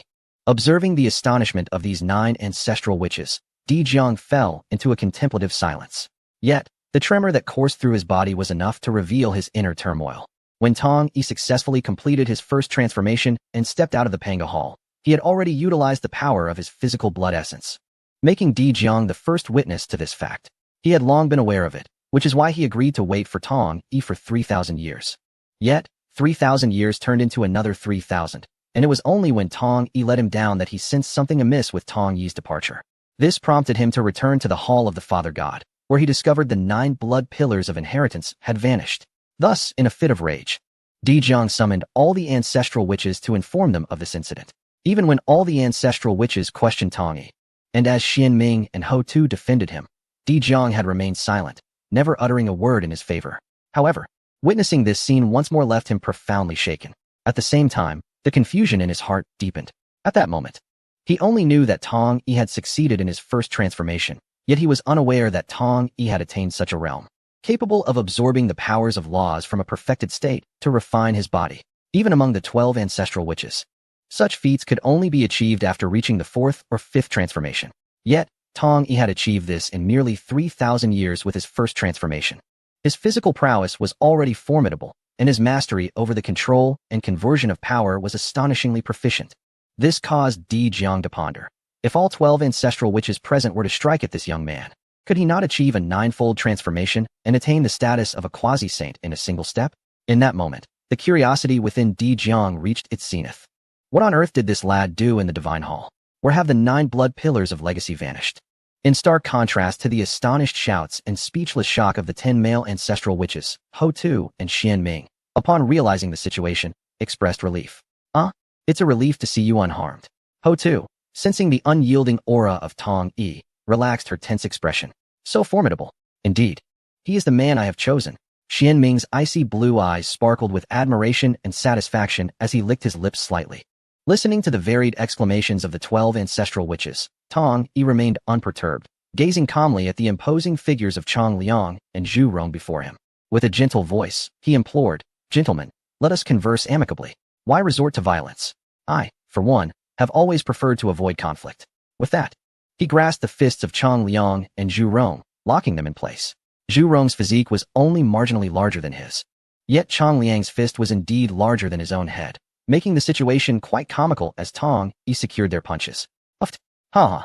See, now you understand the prowess of my master, don't you? You thought I was jesting. It seems you are finished. My master is displeased. Hidden behind Tong Yi, Lu Er couldn't help but laugh at the sight of Chang Liang's enormous fist. Among the crowd, he was the weakest, and thus the earlier events unfolded in a mere flash for him, leaving him bewildered. All he perceived was a blur, as the hands of the 2 ancestral witches found their way into his master's grasp. Yet, Lu Er was no fool. After hearing the gasps of the other ancestral witches, he could easily deduce, even with his tale, that these 2 ancestral witches had attempted a sneak attack. However, instead of succeeding, they found themselves ensnared by their master. In that moment, he reveled in their misfortune, relishing the irony. Upon hearing Tong Yi and his disciples' words, Chang Liang and Zhu Rong finally emerged from their stupor. Their faces flushed crimson, but this time the cause was not anger, rather it was a profound embarrassment. Failing in their ambush, their full-force strike had been effortlessly countered. Who could maintain their composure in the face of such humiliation? In all the realms, perhaps only those 2 shameless fellows from the West could manage such a feat nevertheless. The brothers were incapable of it. Overwhelmed by shame, they attempted to withdraw their fists. Yet, in the next moment, their flushed faces turned pale. Planting their feet firmly, they positioned their other hands behind their backs, summoning every ounce of their vitality. However, no matter how they strained, they found Tong Yi, who held them captive, standing as steadfast as a mountain, immovable and resolute. "Dear brothers, let us speak civilly and spare each brother any distress, shall we?" As Ho Tu observed the 3 individuals still locked in a standoff, she mistakenly assumed that Xiang Liang and Zhu Rong were intent on tormenting Tong Yi. With a face of exquisite beauty and sanctity, filled with sorrow, she stepped forward to plead for mercy. She felt that the turmoil stemmed from her inability to manage the delicate balance between her brother and her friend. The thought of either of them suffering was unbearable for her. Upon hearing Ho Tu's words, Xiang Liang and Zhu Rong were engulfed in a bittersweet anguish. "Oh, foolish sister, it is not we who trouble him, but rather he who troubles us." This realization ignited an unquenchable fire within them. As ancestral shamans, they felt diminished, repeatedly overshadowed. How could they maintain their authority among the great shamans in the future? With these thoughts, they fell silent, their vital energies surging forth. This time, they did not rely solely on their quasi-saint physical forms, but instead unleashed the full might of their perfected laws, converging all their power into their fists. The raw power of the body-tempering laws. Tong Yi, who had been employing the laws of strength to counter the 2 quasi-saints, felt a surge of joy upon sensing the overwhelming force of law emanating from their hands. Since his 3rd sermon, he had been preoccupied, lacking the time to seek out laws to refine his 9 transformations of the mysterious art. At this moment, the timing was impeccable. Without a moment's hesitation, he fully activated the laws of strength, employing finesse to continuously dissipate the powerful laws that the 2 ancestral shamans unleashed. He then utilized the laws of strength to tame and temper these forces, refining them into a gentle essence. This was the profound utility of the laws of strength at a minor completion stage, not merely destructive violence, but rather a sophisticated suppression, taming, and transference. In the blink of an eye, Xiang Liang and Zhu Rong's faces turned ashen, their bodies trembling, legs growing weak. They stared at Tong Yi in disbelief, their voices filled with incredulity. "Impossible. This cannot be real. You have merely undergone 1 transformation. How can you endlessly absorb our laws of power? Stop. Quickly cease this." Chapter 158. Trapped in the Yao Pool, exchanging the 3 radiances divine water for primordial purple chi, witnessing the 2 ancestral shamans in such a state. The multitude of ancestral shamans present were momentarily taken aback. Is it truly that exaggerated? You are both ancestral shamans. Why are you shouting in such a frantic manner? However, they soon sensed the gravity of the situation, as the auras of Qiangliang and Zhurong rapidly waned, clearly not an act. In the next moment, their expressions shifted dramatically. Could it be that the little monkey had indeed spoken the truth? Did the combined might of Qiangliang and Zhurong fall short of this young lad? With this realization, the assembled ancestral shamans felt a tremor of unease, eager to rush forward to assist Qiangliang and Zhurong. Tongyi released his grip before the others. Qiangliang and Zhulong suddenly collapsed to the ground, their faces pale and devoid of color, their bodies limp on the earth, the hand held by Tongyi trembling incessantly. Damn it! How dare you strike against us in our ancestral land? You possess some strength, yet that does not grant you the audacity to act so brazenly. Numerous ancestral witches swiftly positioned themselves in front of Qiangliang and Zhulong, shielding them while casting furious glares at Tongyi. At this moment, they remained somewhat bewildered, utterly unable to comprehend Tongyi's methods. Although his aura was exceedingly faint, akin to that of a mere mortal, he had nonetheless managed to incapacitate Qiangliang and Zhulong single-handedly. The ancestral witches, albeit confused, began to regard Tongyi with a newfound seriousness. This peculiar situation could be attributed to two potential reasons. Either Tongyi's power surpassed that of Qiangliang, Zhulong, and even their assembly of ancestral witches, rendering them incapable of discerning his true cultivation level, or he possessed some formidable treasure capable of concealing his aura. Presently, the ancestral witches leaned towards the first explanation as more plausible. Having witnessed Qiangliang and Zhulong's defeat, even in collaboration, it was evident that this young man was indeed remarkable. Nevertheless, they felt no inclination to retreat. Instead, a fierce determination ignited within them, their eyes gleaming with fervor. Having traversed the vast wilderness for countless years, few dared to oppose their witch clan.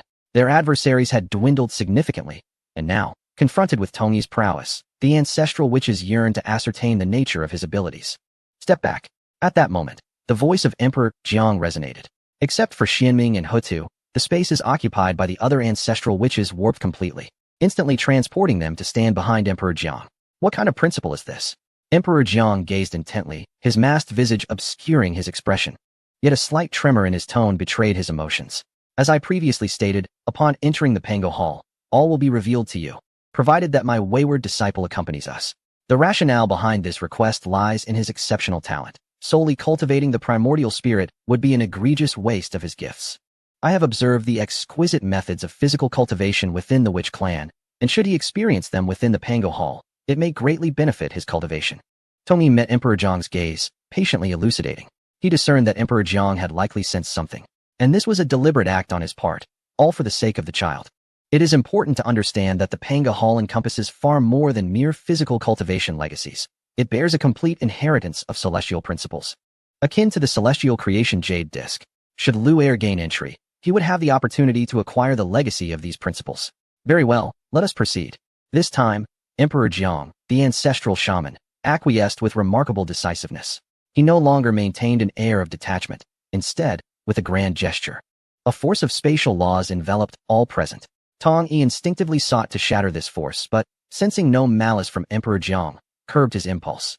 In the next moment, the figures of those gathered flickered and appeared before the familiar hall of Pangu.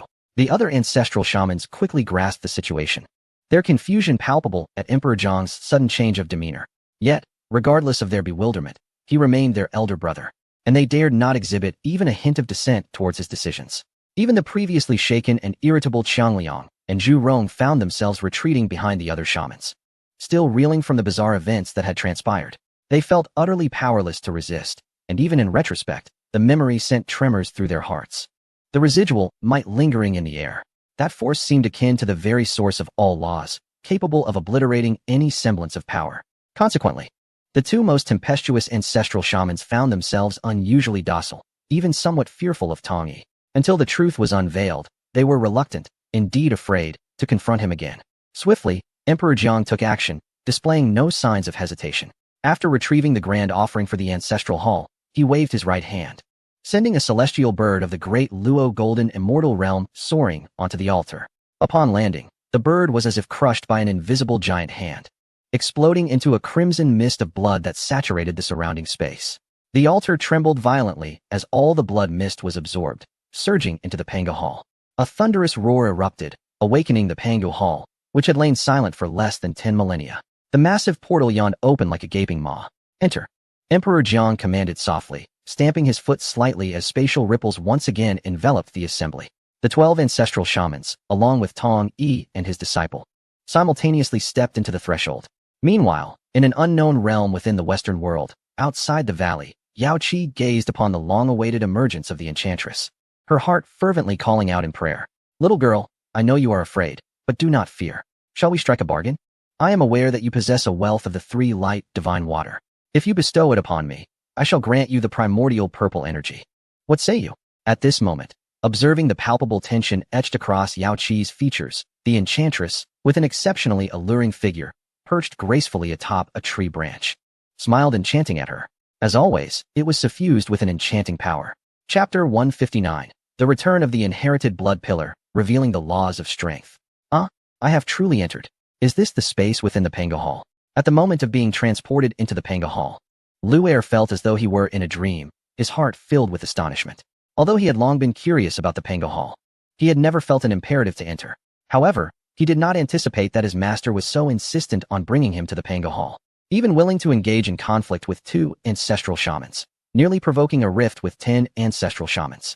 Fortunately, in the end, the ancestral shaman Di Jiang compromised and brought him inside. This left Lu Er feeling both enchanted and guilty. He came to understand that his master brought him to the witch clan not to frighten him, but to enable him to cultivate both his primordial spirit and physical body.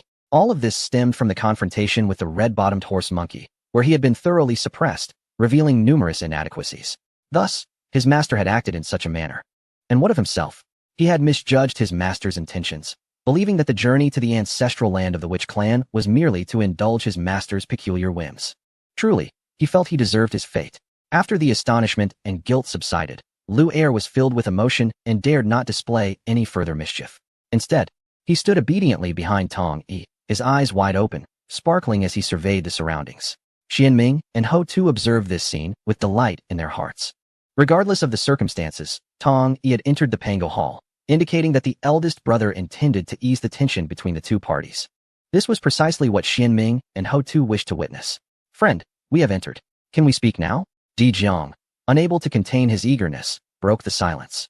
Tong Yi nodded slightly, grasping Lu Er with his right hand, softly instructing him, go aside and gaze at the stars, see if you can find your destined fortune. As soon as the words were spoken, without waiting for Lu Er's response, he cast him towards the distance. Lu Er's figure transformed into a streak of light, vanishing from sight. At this moment, Tong Yi turned his gaze towards the 12 ancestral shamans. They all met his gaze, including Xianming and Ho Tuesday. The 2 sisters were deeply concerned for Tong Yi, yet this did not diminish their curiosity about how he had managed to restrain the formidable Xiang Lu and Zhu Rong. On the contrary, they were more intrigued than any other ancestral shaman. After all, in their hearts, understanding a man was a prerequisite for capturing him. Feeling the intensity of numerous gazes upon him, Tong Yi offered a slight smile, remaining silent. Instead, he waved his right hand. Whoosh, whoosh, whoosh. 9 beams of red light surged forth from his hand, rapidly expanding. In an instant, 9 towering blood pillars materialized, descending upon the distant earth with a resounding crash. The air reverberated with a continuous series of booming sounds. These 9 blood pillars became one with the surrounding realm, exuding an aura of inheritance. Their form and presence were strikingly reminiscent of the 9 ancestral blood pillars shattered by Tong Yi in days gone by. Witnessing such a spectacle, the 12 ancestral shamans showed no hesitation, swiftly appearing before the pillars of inheritance. Without uttering a word, they advanced to immerse themselves in the experience. In the next moment, astonishment washed over their faces, and they exclaimed in unison, "What is this? Is this the pillar of inheritance? No, it appears similar, yet the essence is different. The cultivation technique contained within is indeed the 9 transformations of the mysterious art, but something feels amiss. Why does this technique diverge from what the 12 of us have comprehended? It can even be said to be more profound than our own. Young man, what is the meaning of this?" After sensing the pillars, the multitude of ancestral shamans turned their gazes towards Tong Yi, their eyes reflecting disbelief.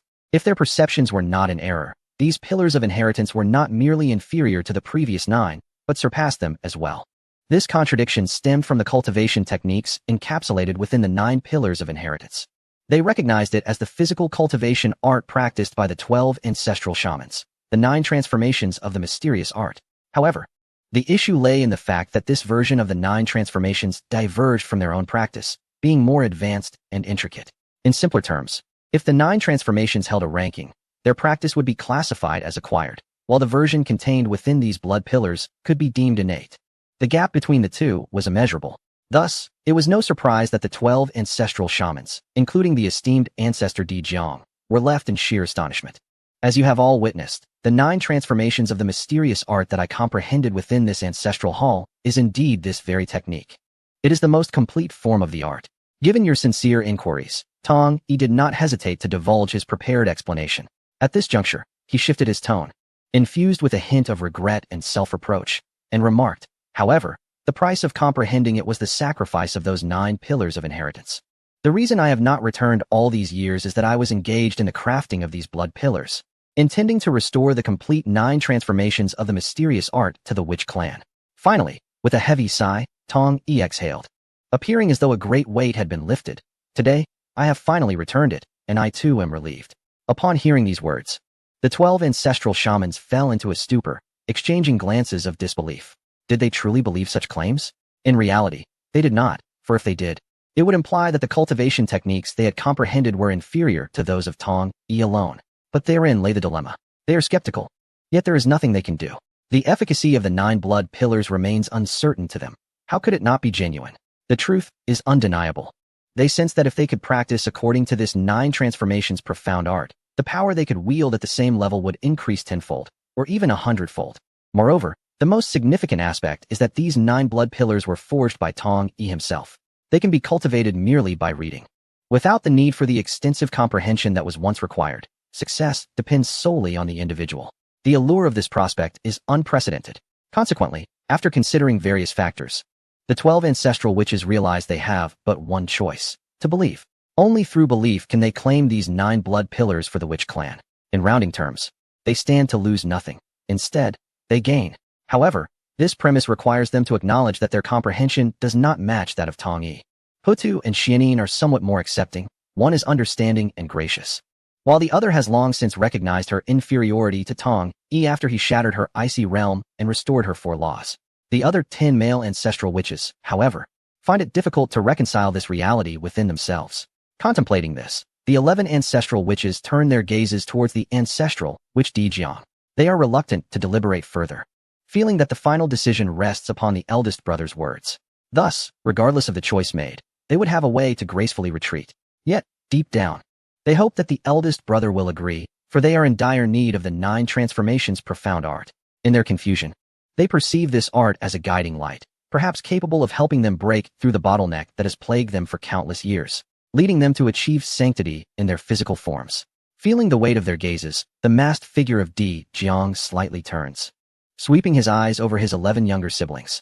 With each exchange of glances, he instantly comprehends their thoughts. After surveying them, Di Jiang shifts his attention away from his siblings and steps forward to stand before Tong Yi. Show them, he commands, let them be convinced. As Di Jiang's voice, rich and resonant, meets the profound gaze of Tong Yi's starry eyes, the other 11 ancestral witches are momentarily taken aback. What does he mean? What is to be demonstrated? Why does the eldest brother say this? Will showing it lead to their conviction? Upon reflecting on this, apart from Xianin and Hutu, the other ancestral witches reveal expressions of discontent. While they have always placed their trust in the eldest brother, they cannot fully agree with his statement. What is the spiritual essence of the Witch clan? The Witch clan, never yielding. Upon hearing these words, Tong Yi remained outwardly calm, yet inwardly harbored a flicker of admiration for Di Jiang. Truly, he deserved his title as the foremost among the 12 ancestor witches. Merely revealing a hint of his power was sufficient for the other to discern it. With this thought, Tong Yi resolved to cease his concealment. Boom. He trembled as the essence of the law of power manifested in its entirety for the first time. The moment this aura emerged, the expressions of the 12 ancestor witches shifted dramatically, overwhelmed by an incredibly domineering presence that struck them like a tidal wave, instilling profound shock. Instantly, they found themselves trembling uncontrollably, feeling as though every fiber of their being, from flesh to soul, quaked under the weight of Tong Yi's emanating aura. This force suppressed and crushed their own comprehensions of the law, rendering their mastery into mere subservience, leaving them devoid of any inclination to resist. Even the spatial time laws understood by Di Jiang and Shi Jiuyin could not offer protection. In that moment, the 12 ancestor witches stood frozen, their minds in disarray. utterly baffled. In the myriad realms, the laws governing the 3,000 mighty beings were deemed equal. How could such a law exist that rendered them so powerless? Yes, it was indeed this aura. At the back, the newly revived faces of Chang Liang and Zhu Rong paled once more.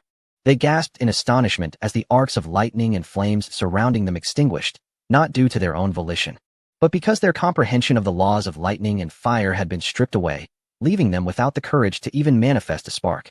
In that instant, their exclamations acted as a catalyst, sending the entire cosmos into violent upheaval.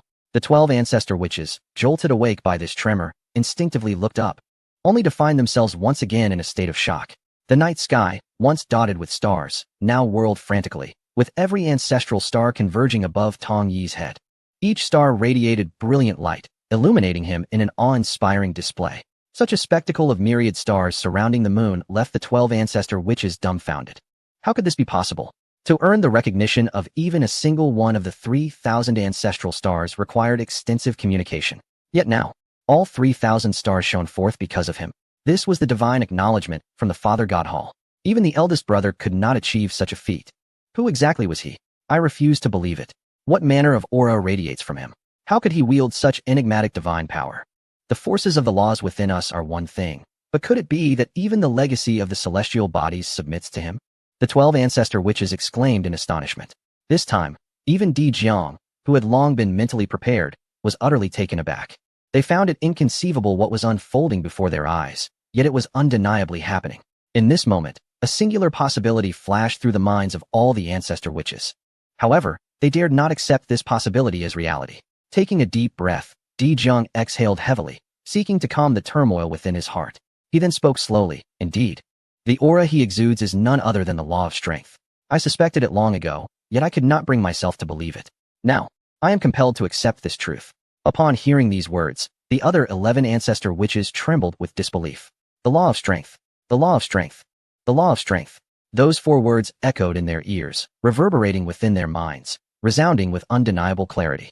This was the very notion they dared not entertain. Yet it was now affirmed by their elder brother. It is impossible. It must be an illusion. Brother, this cannot be true. Our entire witch clan is born from the divine blood of our father. If we ourselves cannot comprehend the law of strength, how could he? Brother, you must have been deceived. You are mistaken. Have you forgotten? You told us that the law of strength dissipated completely with our father's fall. How could it possibly reemerge? The 9 male ancestor witches shook their heads in disbelief, their faces a canvas of incredulity as they shouted in protest. The law of strength was once a beacon of hope for them, the deepest pursuit of their souls. From the moment of their inception, Di Jiang had imparted to them that every witch clan must be born from the understanding of the law of strength. They believed him. Yet what followed? The 12 ancestor witches each received different legacies from this ancestral hall. They even acquired the rarest legacies of time and space. Furthermore, Xianming had, in one breath, gained recognition from 4 celestial legacy stars. But what use was it? Not one of them could trace the whereabouts of the star of the law of strength, let alone obtain its legacy. At that moment, the 12 ancestor witches began to entertain a daunting thought.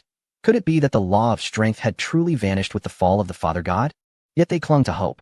Thus, they continuously encouraged those of lower bloodlines, both great witches and lesser witches, to enter the ancestral hall in search of legacy.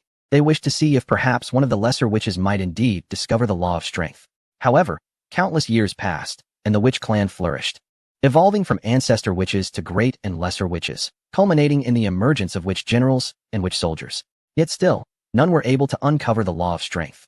At last, Di Jiang found himself plunged into utter despair, proclaiming that the law of power was a dead end. This sentiment had become a consensus among the entire witch clan.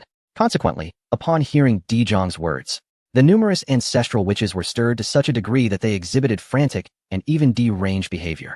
The impact of this revelation was overwhelmingly profound for them. The law of power, which had been deemed a dead end, now unfolded before them, yet the one who grasped it was not from the witch clan. How could the ancestral witches, who had long prided themselves on being the rightful descendants of the Father God, reconcile this reality? Boom, boom, boom. Just as the cacophony of the ancestral witches' madness erupted, a ghostly figure struck them, sending them hurtling backward. All of you awaken, Di Jiang bellowed, his gaze fixed on his 9 brothers, whom he had sent flying, leaving deep chasms in the ground, and on his 2 sisters, who appeared dazed. He shouted once more, "Bloodline! Bloodline! Bloodline! Is the bloodline of the witch clan truly that paramount? Look around you. Feel the power of the laws coursing through your veins. They are all yielding. This is the law of power. Chapter 160. The 12 ancestral witches kneel, inviting the holy witch to return to their midst. First, they were struck aside by Dezhong's palm, then chastised by his wrath. The frantic expressions on the faces of the ancestral witches finally subsided. They lay sprawled on the ground in a starfish position, gazing up at the starry sky. They beheld the celestial stars of legacy still gathering above Tong Yi's head, gently revolving. They had been thoroughly roused from their stupor and had come to accept this new reality, their faces now reflecting a sense of relief. Throughout this ordeal, Tong Yi remained an observer, refraining from intervening or speaking. After unleashing the law of power, he simply watched the 12 ancestral witches. His purpose for coming was primarily to alleviate misunderstandings and, secondarily, to see if Lu Er could receive the legacy. Witnessing the current scene, he felt a sense of relief in his heart. Ultimately, this situation was a debt owed to the witch clan, and with both sides able to reconcile, he felt considerably lighter. However, Tong Yi was also somewhat astonished. It was known that he had now mastered the law of power to a minor degree, capable of eclipsing the mastery of 3,000 laws. The retreat of the law's power from the ancestral witches was a testament to the undeniable pressure of the law of power. Yet what of Dejiang? He still wielded the power of the laws. Tong Yi could not help but regard the leader of the 12 ancestral witches with increased esteem. Dejiang was far from being as simple as he appeared. His mastery of spatial laws, even if not fully realized, was not significantly lacking. Alas, the three essential conditions for achieving sanctity were still unmet. In the realm of Hongmeng, where the laws are perfected and boundless merits abound, Emperor Jiang has accomplished but a single feat and remains devoid of a primordial spirit. Apart from the ascension of his physical form to sanctity, he finds himself with no alternative. Yet, can he truly achieve such a transformation?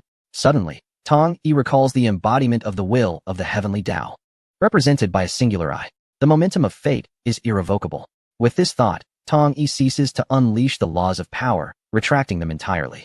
He is immensely satisfied with the outcome of this endeavor and resolves that should he acquire further merits, he shall convert them all into insights regarding the laws of power. What might a modest achievement wielding such overwhelming authority over 3,000 laws entail? What of a grand accomplishment? What of perfection?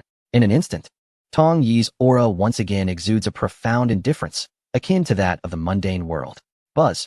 At this moment, the multitude of stars that had been swirling above his head appeared momentarily bewildered, before chaotically retreating back into the cosmic sea.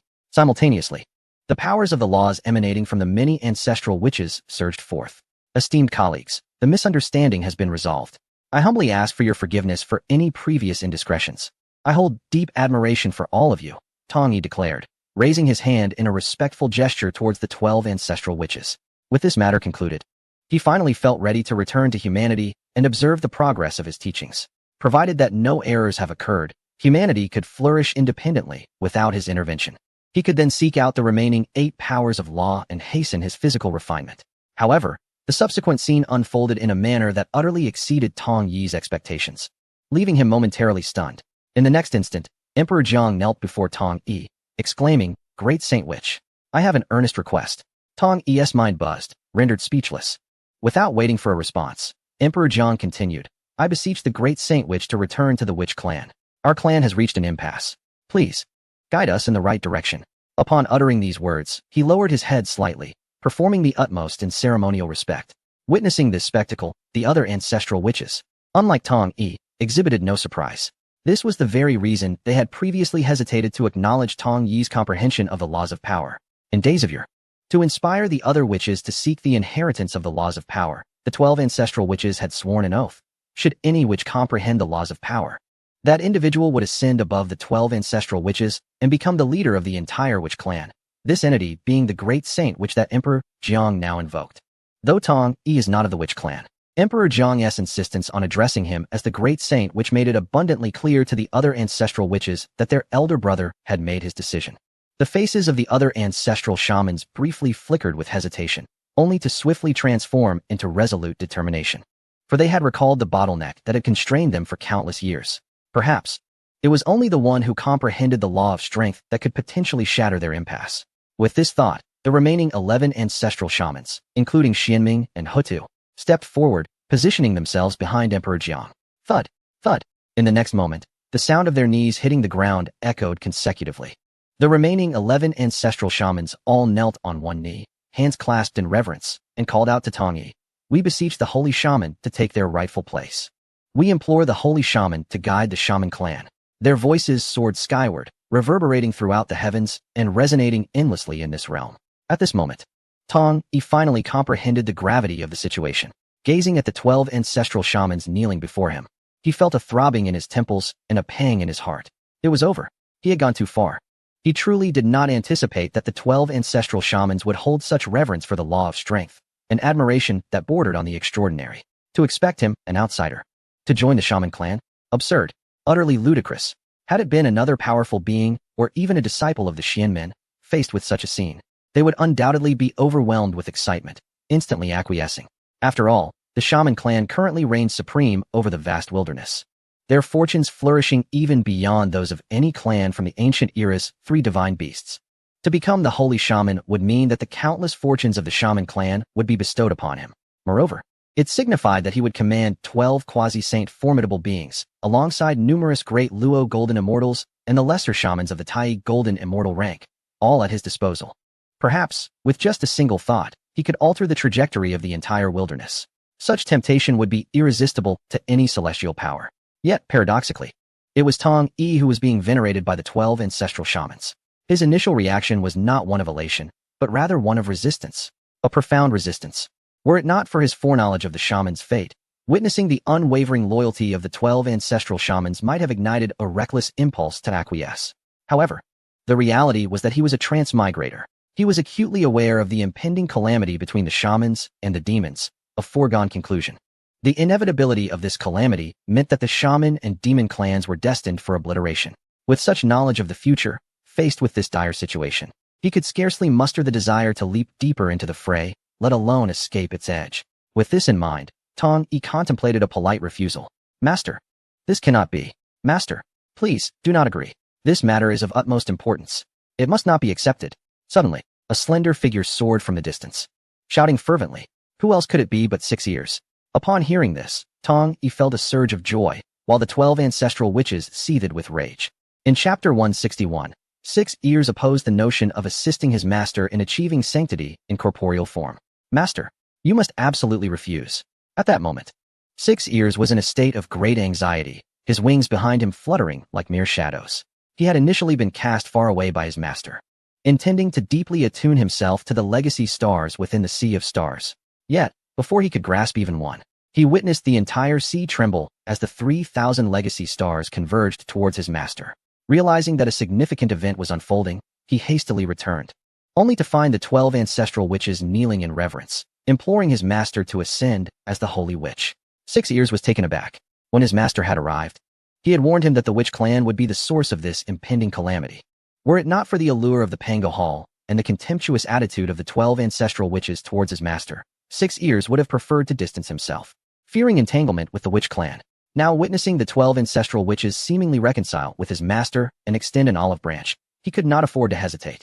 He immediately exerted his utmost abilities to intervene, genuinely fearful that his master, in a moment of impulsiveness, might acquiesce. Simultaneously, 6 Ears could not fathom why the 2 female ancestral witches, Xianming and Hutu, were drawn to his master, a development he found unsurprising. However, the other 10 male ancestral witches, who had previously looked down upon his master and had nearly come to blows just moments ago, now appeared utterly deranged in their sudden admiration. Was it possible that his master's allure transcended gender? Fortunately, as 6 Ears approached and his master remained silent in response to the 12 ancestral witches, he understood. Given his master's disposition, he likely harbored reluctance to accept such an offer. Otherwise, he would not have found himself before him. With this thought in mind, as 6 Ears' feet touched the ground, he respectfully addressed Tong Yi. Master, this matter is of great magnitude. Should we not first return and consult with our Grand Master? Without his approval, how could you, as the foremost disciple of the Xianmen, find yourself ensnared in worldly affairs? In that moment, 6 Ears' expression was solemn and his tone dignified. Each word was reasoned and compelling, leaving no room for rebuttal. This scene brought Tong Yi immense joy and comfort, as he had not anticipated that this disciple would be so considerate and so attuned to his thoughts. While perceiving the situation clearly, he did not sow anxiety but instead proposed a solution. In stark contrast to his actions before his transformation, this was a remarkable transformation indeed. Who dares to claim that this disciple is unruly? This disciple is exceedingly well behaved. He is truly the esteemed son of the master. Unlike the inner joy of Tong Yi, the 12 ancestor witches were displeased by the interruption of Lu Er. Save for Xin Ming and Ho Tu, each of them bore a sense of dissatisfaction. Although Lu Er's words did not explicitly state the reason, they clearly conveyed his disdainful attitude towards the position of the Saint Witch, expressing his disapproval of allowing his master to ascend to that role. This naturally incited resentment among the ancestor witches. With such a stance, how much more humble must they be to gain acceptance? Moreover, this is the Saint Witch, not merely an ancestor witch. An outsider becoming the leader of the entire Wu clan, surpassing the 12 ancestor witches. Does this sincerity not speak volumes? A myriad of thoughts arose, and many ancestor witches nearly considered hanging this little monkey from a tree and whipping him.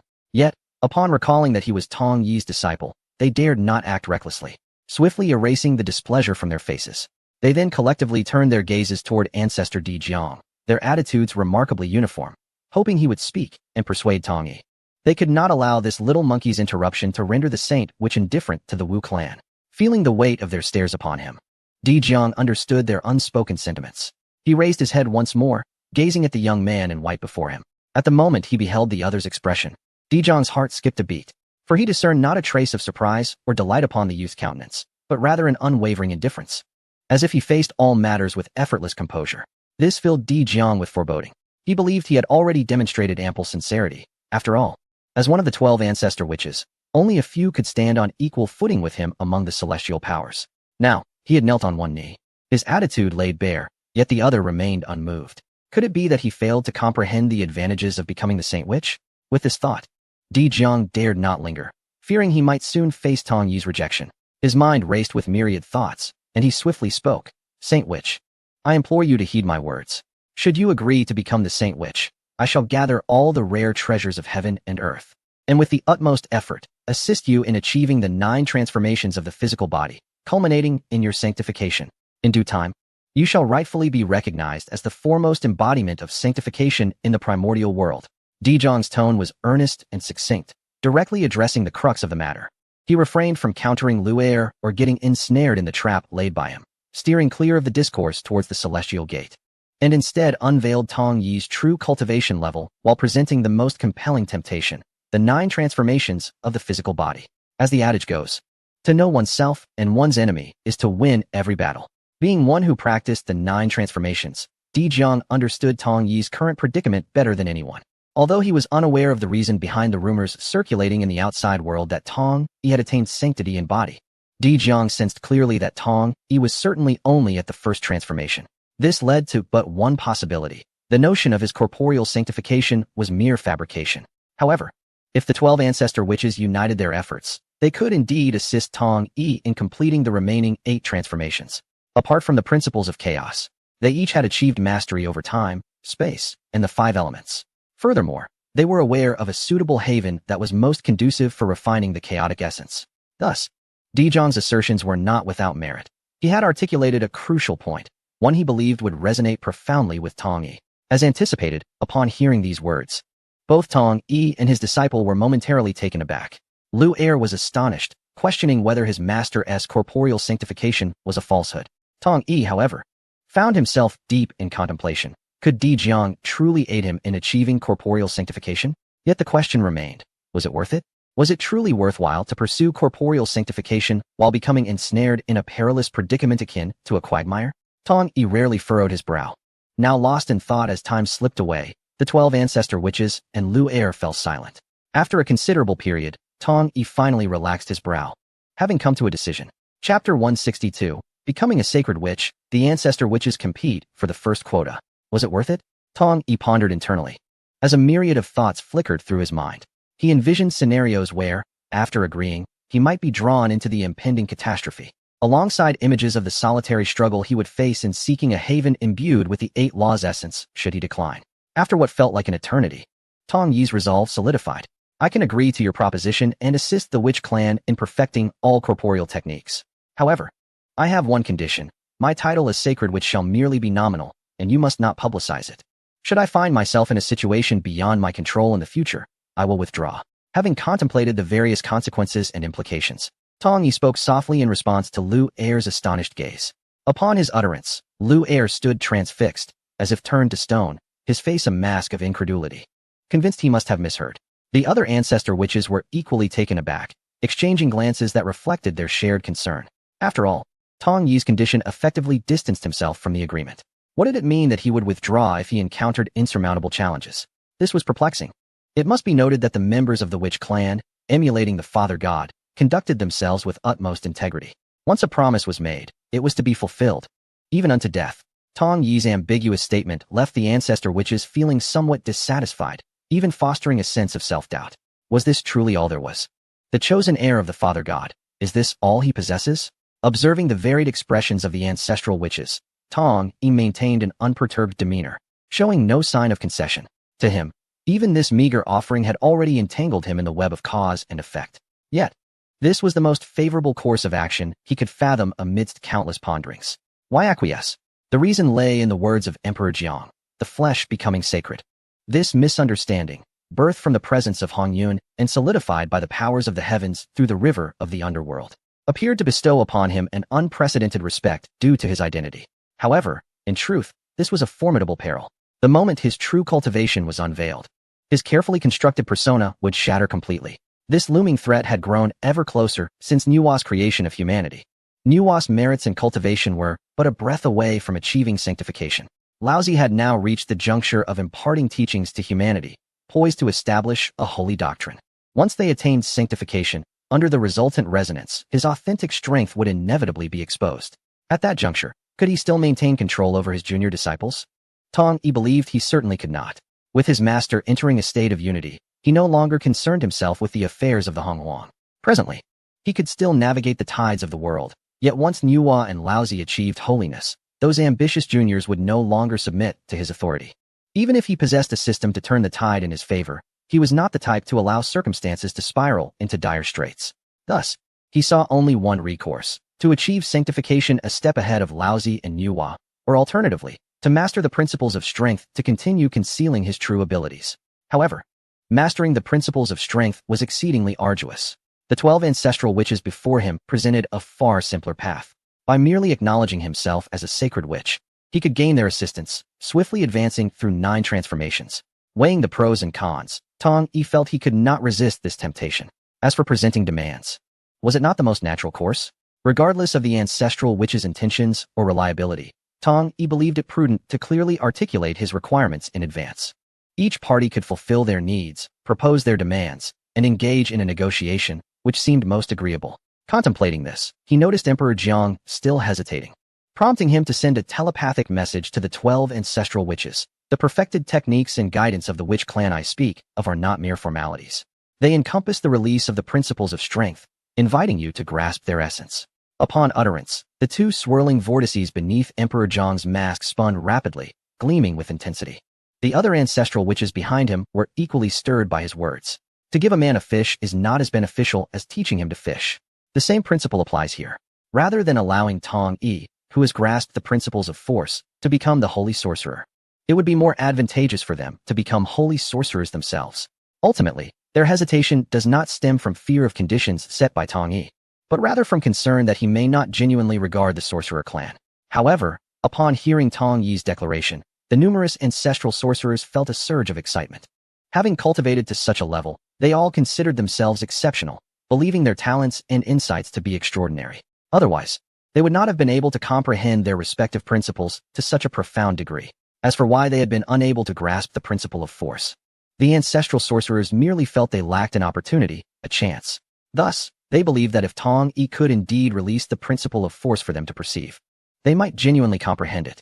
With this thought, the ancestral sorcerers cast aside any lingering doubts and directed their fervent gazes towards Di Jiang, their eyes brimming with hope and anticipation. Very well, we shall proceed as the holy sorcerer has suggested. Feeling the intensity of the gazes behind him, Di Jiang suppressed his excitement and smiled at Tong Yi. Upon hearing this, Tong Yi returned the smile and remarked, "There is no need for excessive formality. We are all on the same side now." With that, he stepped forward and helped Di Jiang to his feet. Observing this, the other ancestral sorcerers also rose, their faces alight with joy. Although it seemed absurd, they now considered themselves to have a holy sorcerer.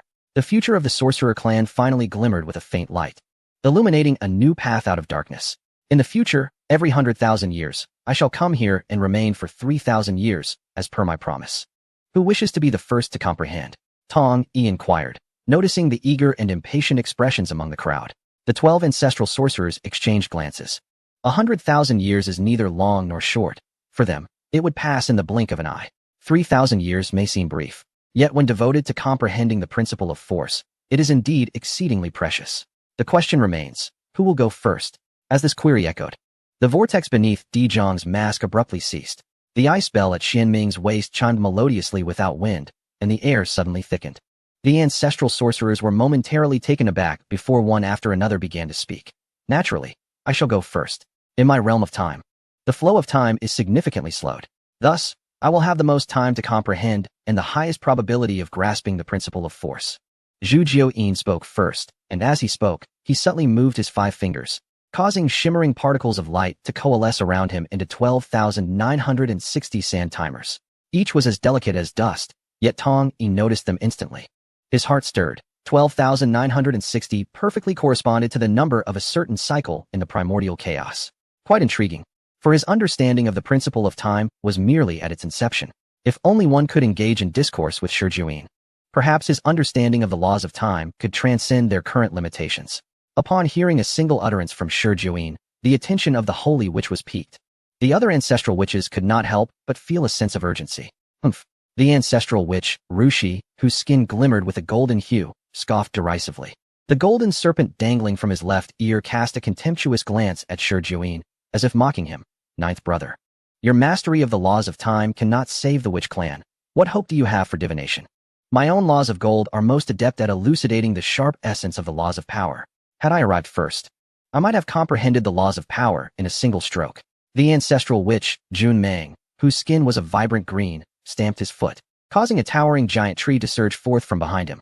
The essence of wood embodies vitality. The laws of power must be rooted in perpetual regeneration. Holy witch, behold this sapling of the constructed tree. Yet, before he could finish his proclamation, a volcano erupted with an earth-shattering roar, spewing forth searing magma that consumed the giant tree. Thereupon, Zhu Rong laughed heartily. Holy witch, I believe the laws of power, much like fire, possess the ability to incinerate the illusions of this world. I am the one best suited to comprehend the laws of power. Suddenly, an avalanche of ice and snow descended, submerging the volcano and transforming it into a snow-capped mountain.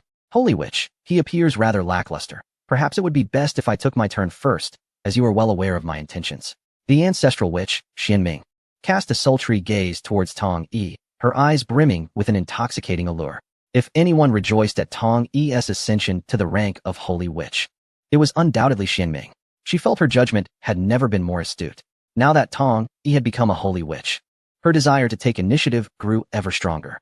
In a fleeting moment, the multitude of ancestral witches found themselves embroiled in a heated debate over who would be the first to grasp the laws of power. Meanwhile, Lu Er, standing behind Tong Yi, was momentarily taken aback. What laws of power? Chapter 163. The second transformation begins, the power of spatial laws tempering the body.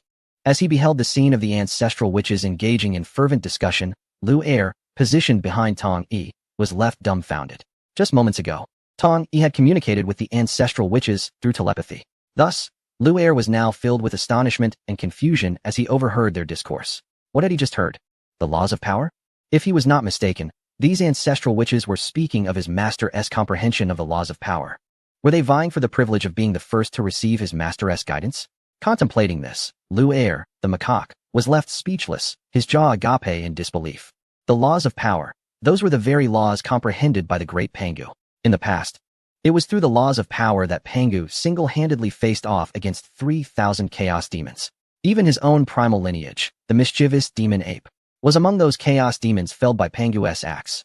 Never did he imagine that now, with the primal essence divided into 4, his master not only gathered 3/4 of the bloodline's essence, but also directly comprehended the laws of strength.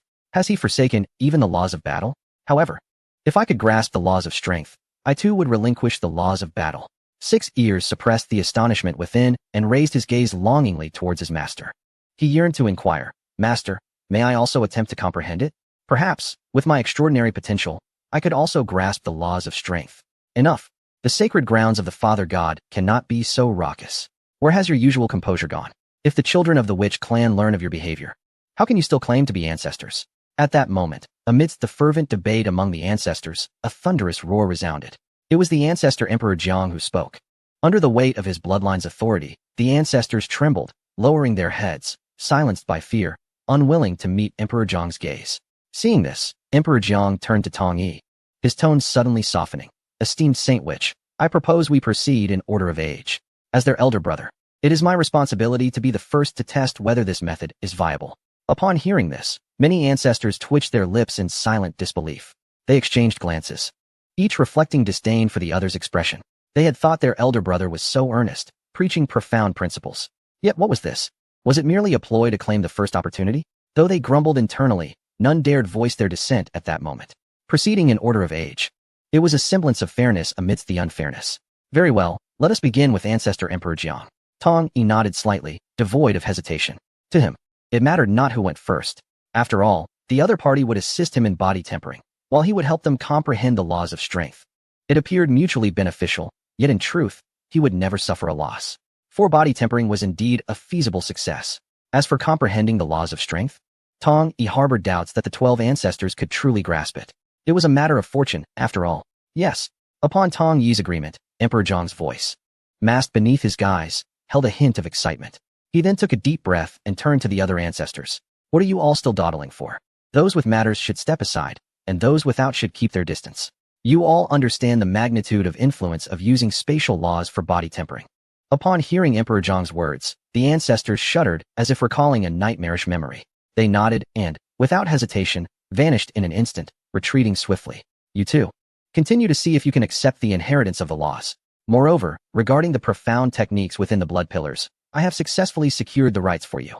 Do take a moment to explore the possibility of cultivating them. Tong Yi softly addressed his eager disciple, Liu Er, who was gazing at him with great anticipation. He was acutely aware that his pupil harbored an insatiable curiosity, especially after today's revelations. However, as his master, he understood that withholding information from his disciple would only lead to estrangement. It was imperative for Liu Er to gradually learn more, and thus, he chose not to conceal or deceive him. Besides, the exhaustion of fabricating excuses was not worth the effort. He simply preferred to remain candid. Upon receiving his master's instructions, Liu Er nodded slightly, his expression one of utmost obedience. He had come to realize the nature of his master's relationship with the Witch clan, as his master was willing to share the ancestral cultivation techniques without reservation. Thankfully, his master had not heeded his earlier cautionary words. As for the calamity that loomed ahead, Liu Er decided not to dwell on it excessively. Strengthening himself was paramount. Should the disaster truly arrive, he could always make his escape. With his innate talents, he would surely achieve great heights before any impending doom unfolded, allowing him to return to the Zixiao Palace in due time and stand beside his revered master, unafraid. With these thoughts in mind, Liu Er blinked, refraining from further chatter, and promptly soared towards the distant 9 towering blood pillars.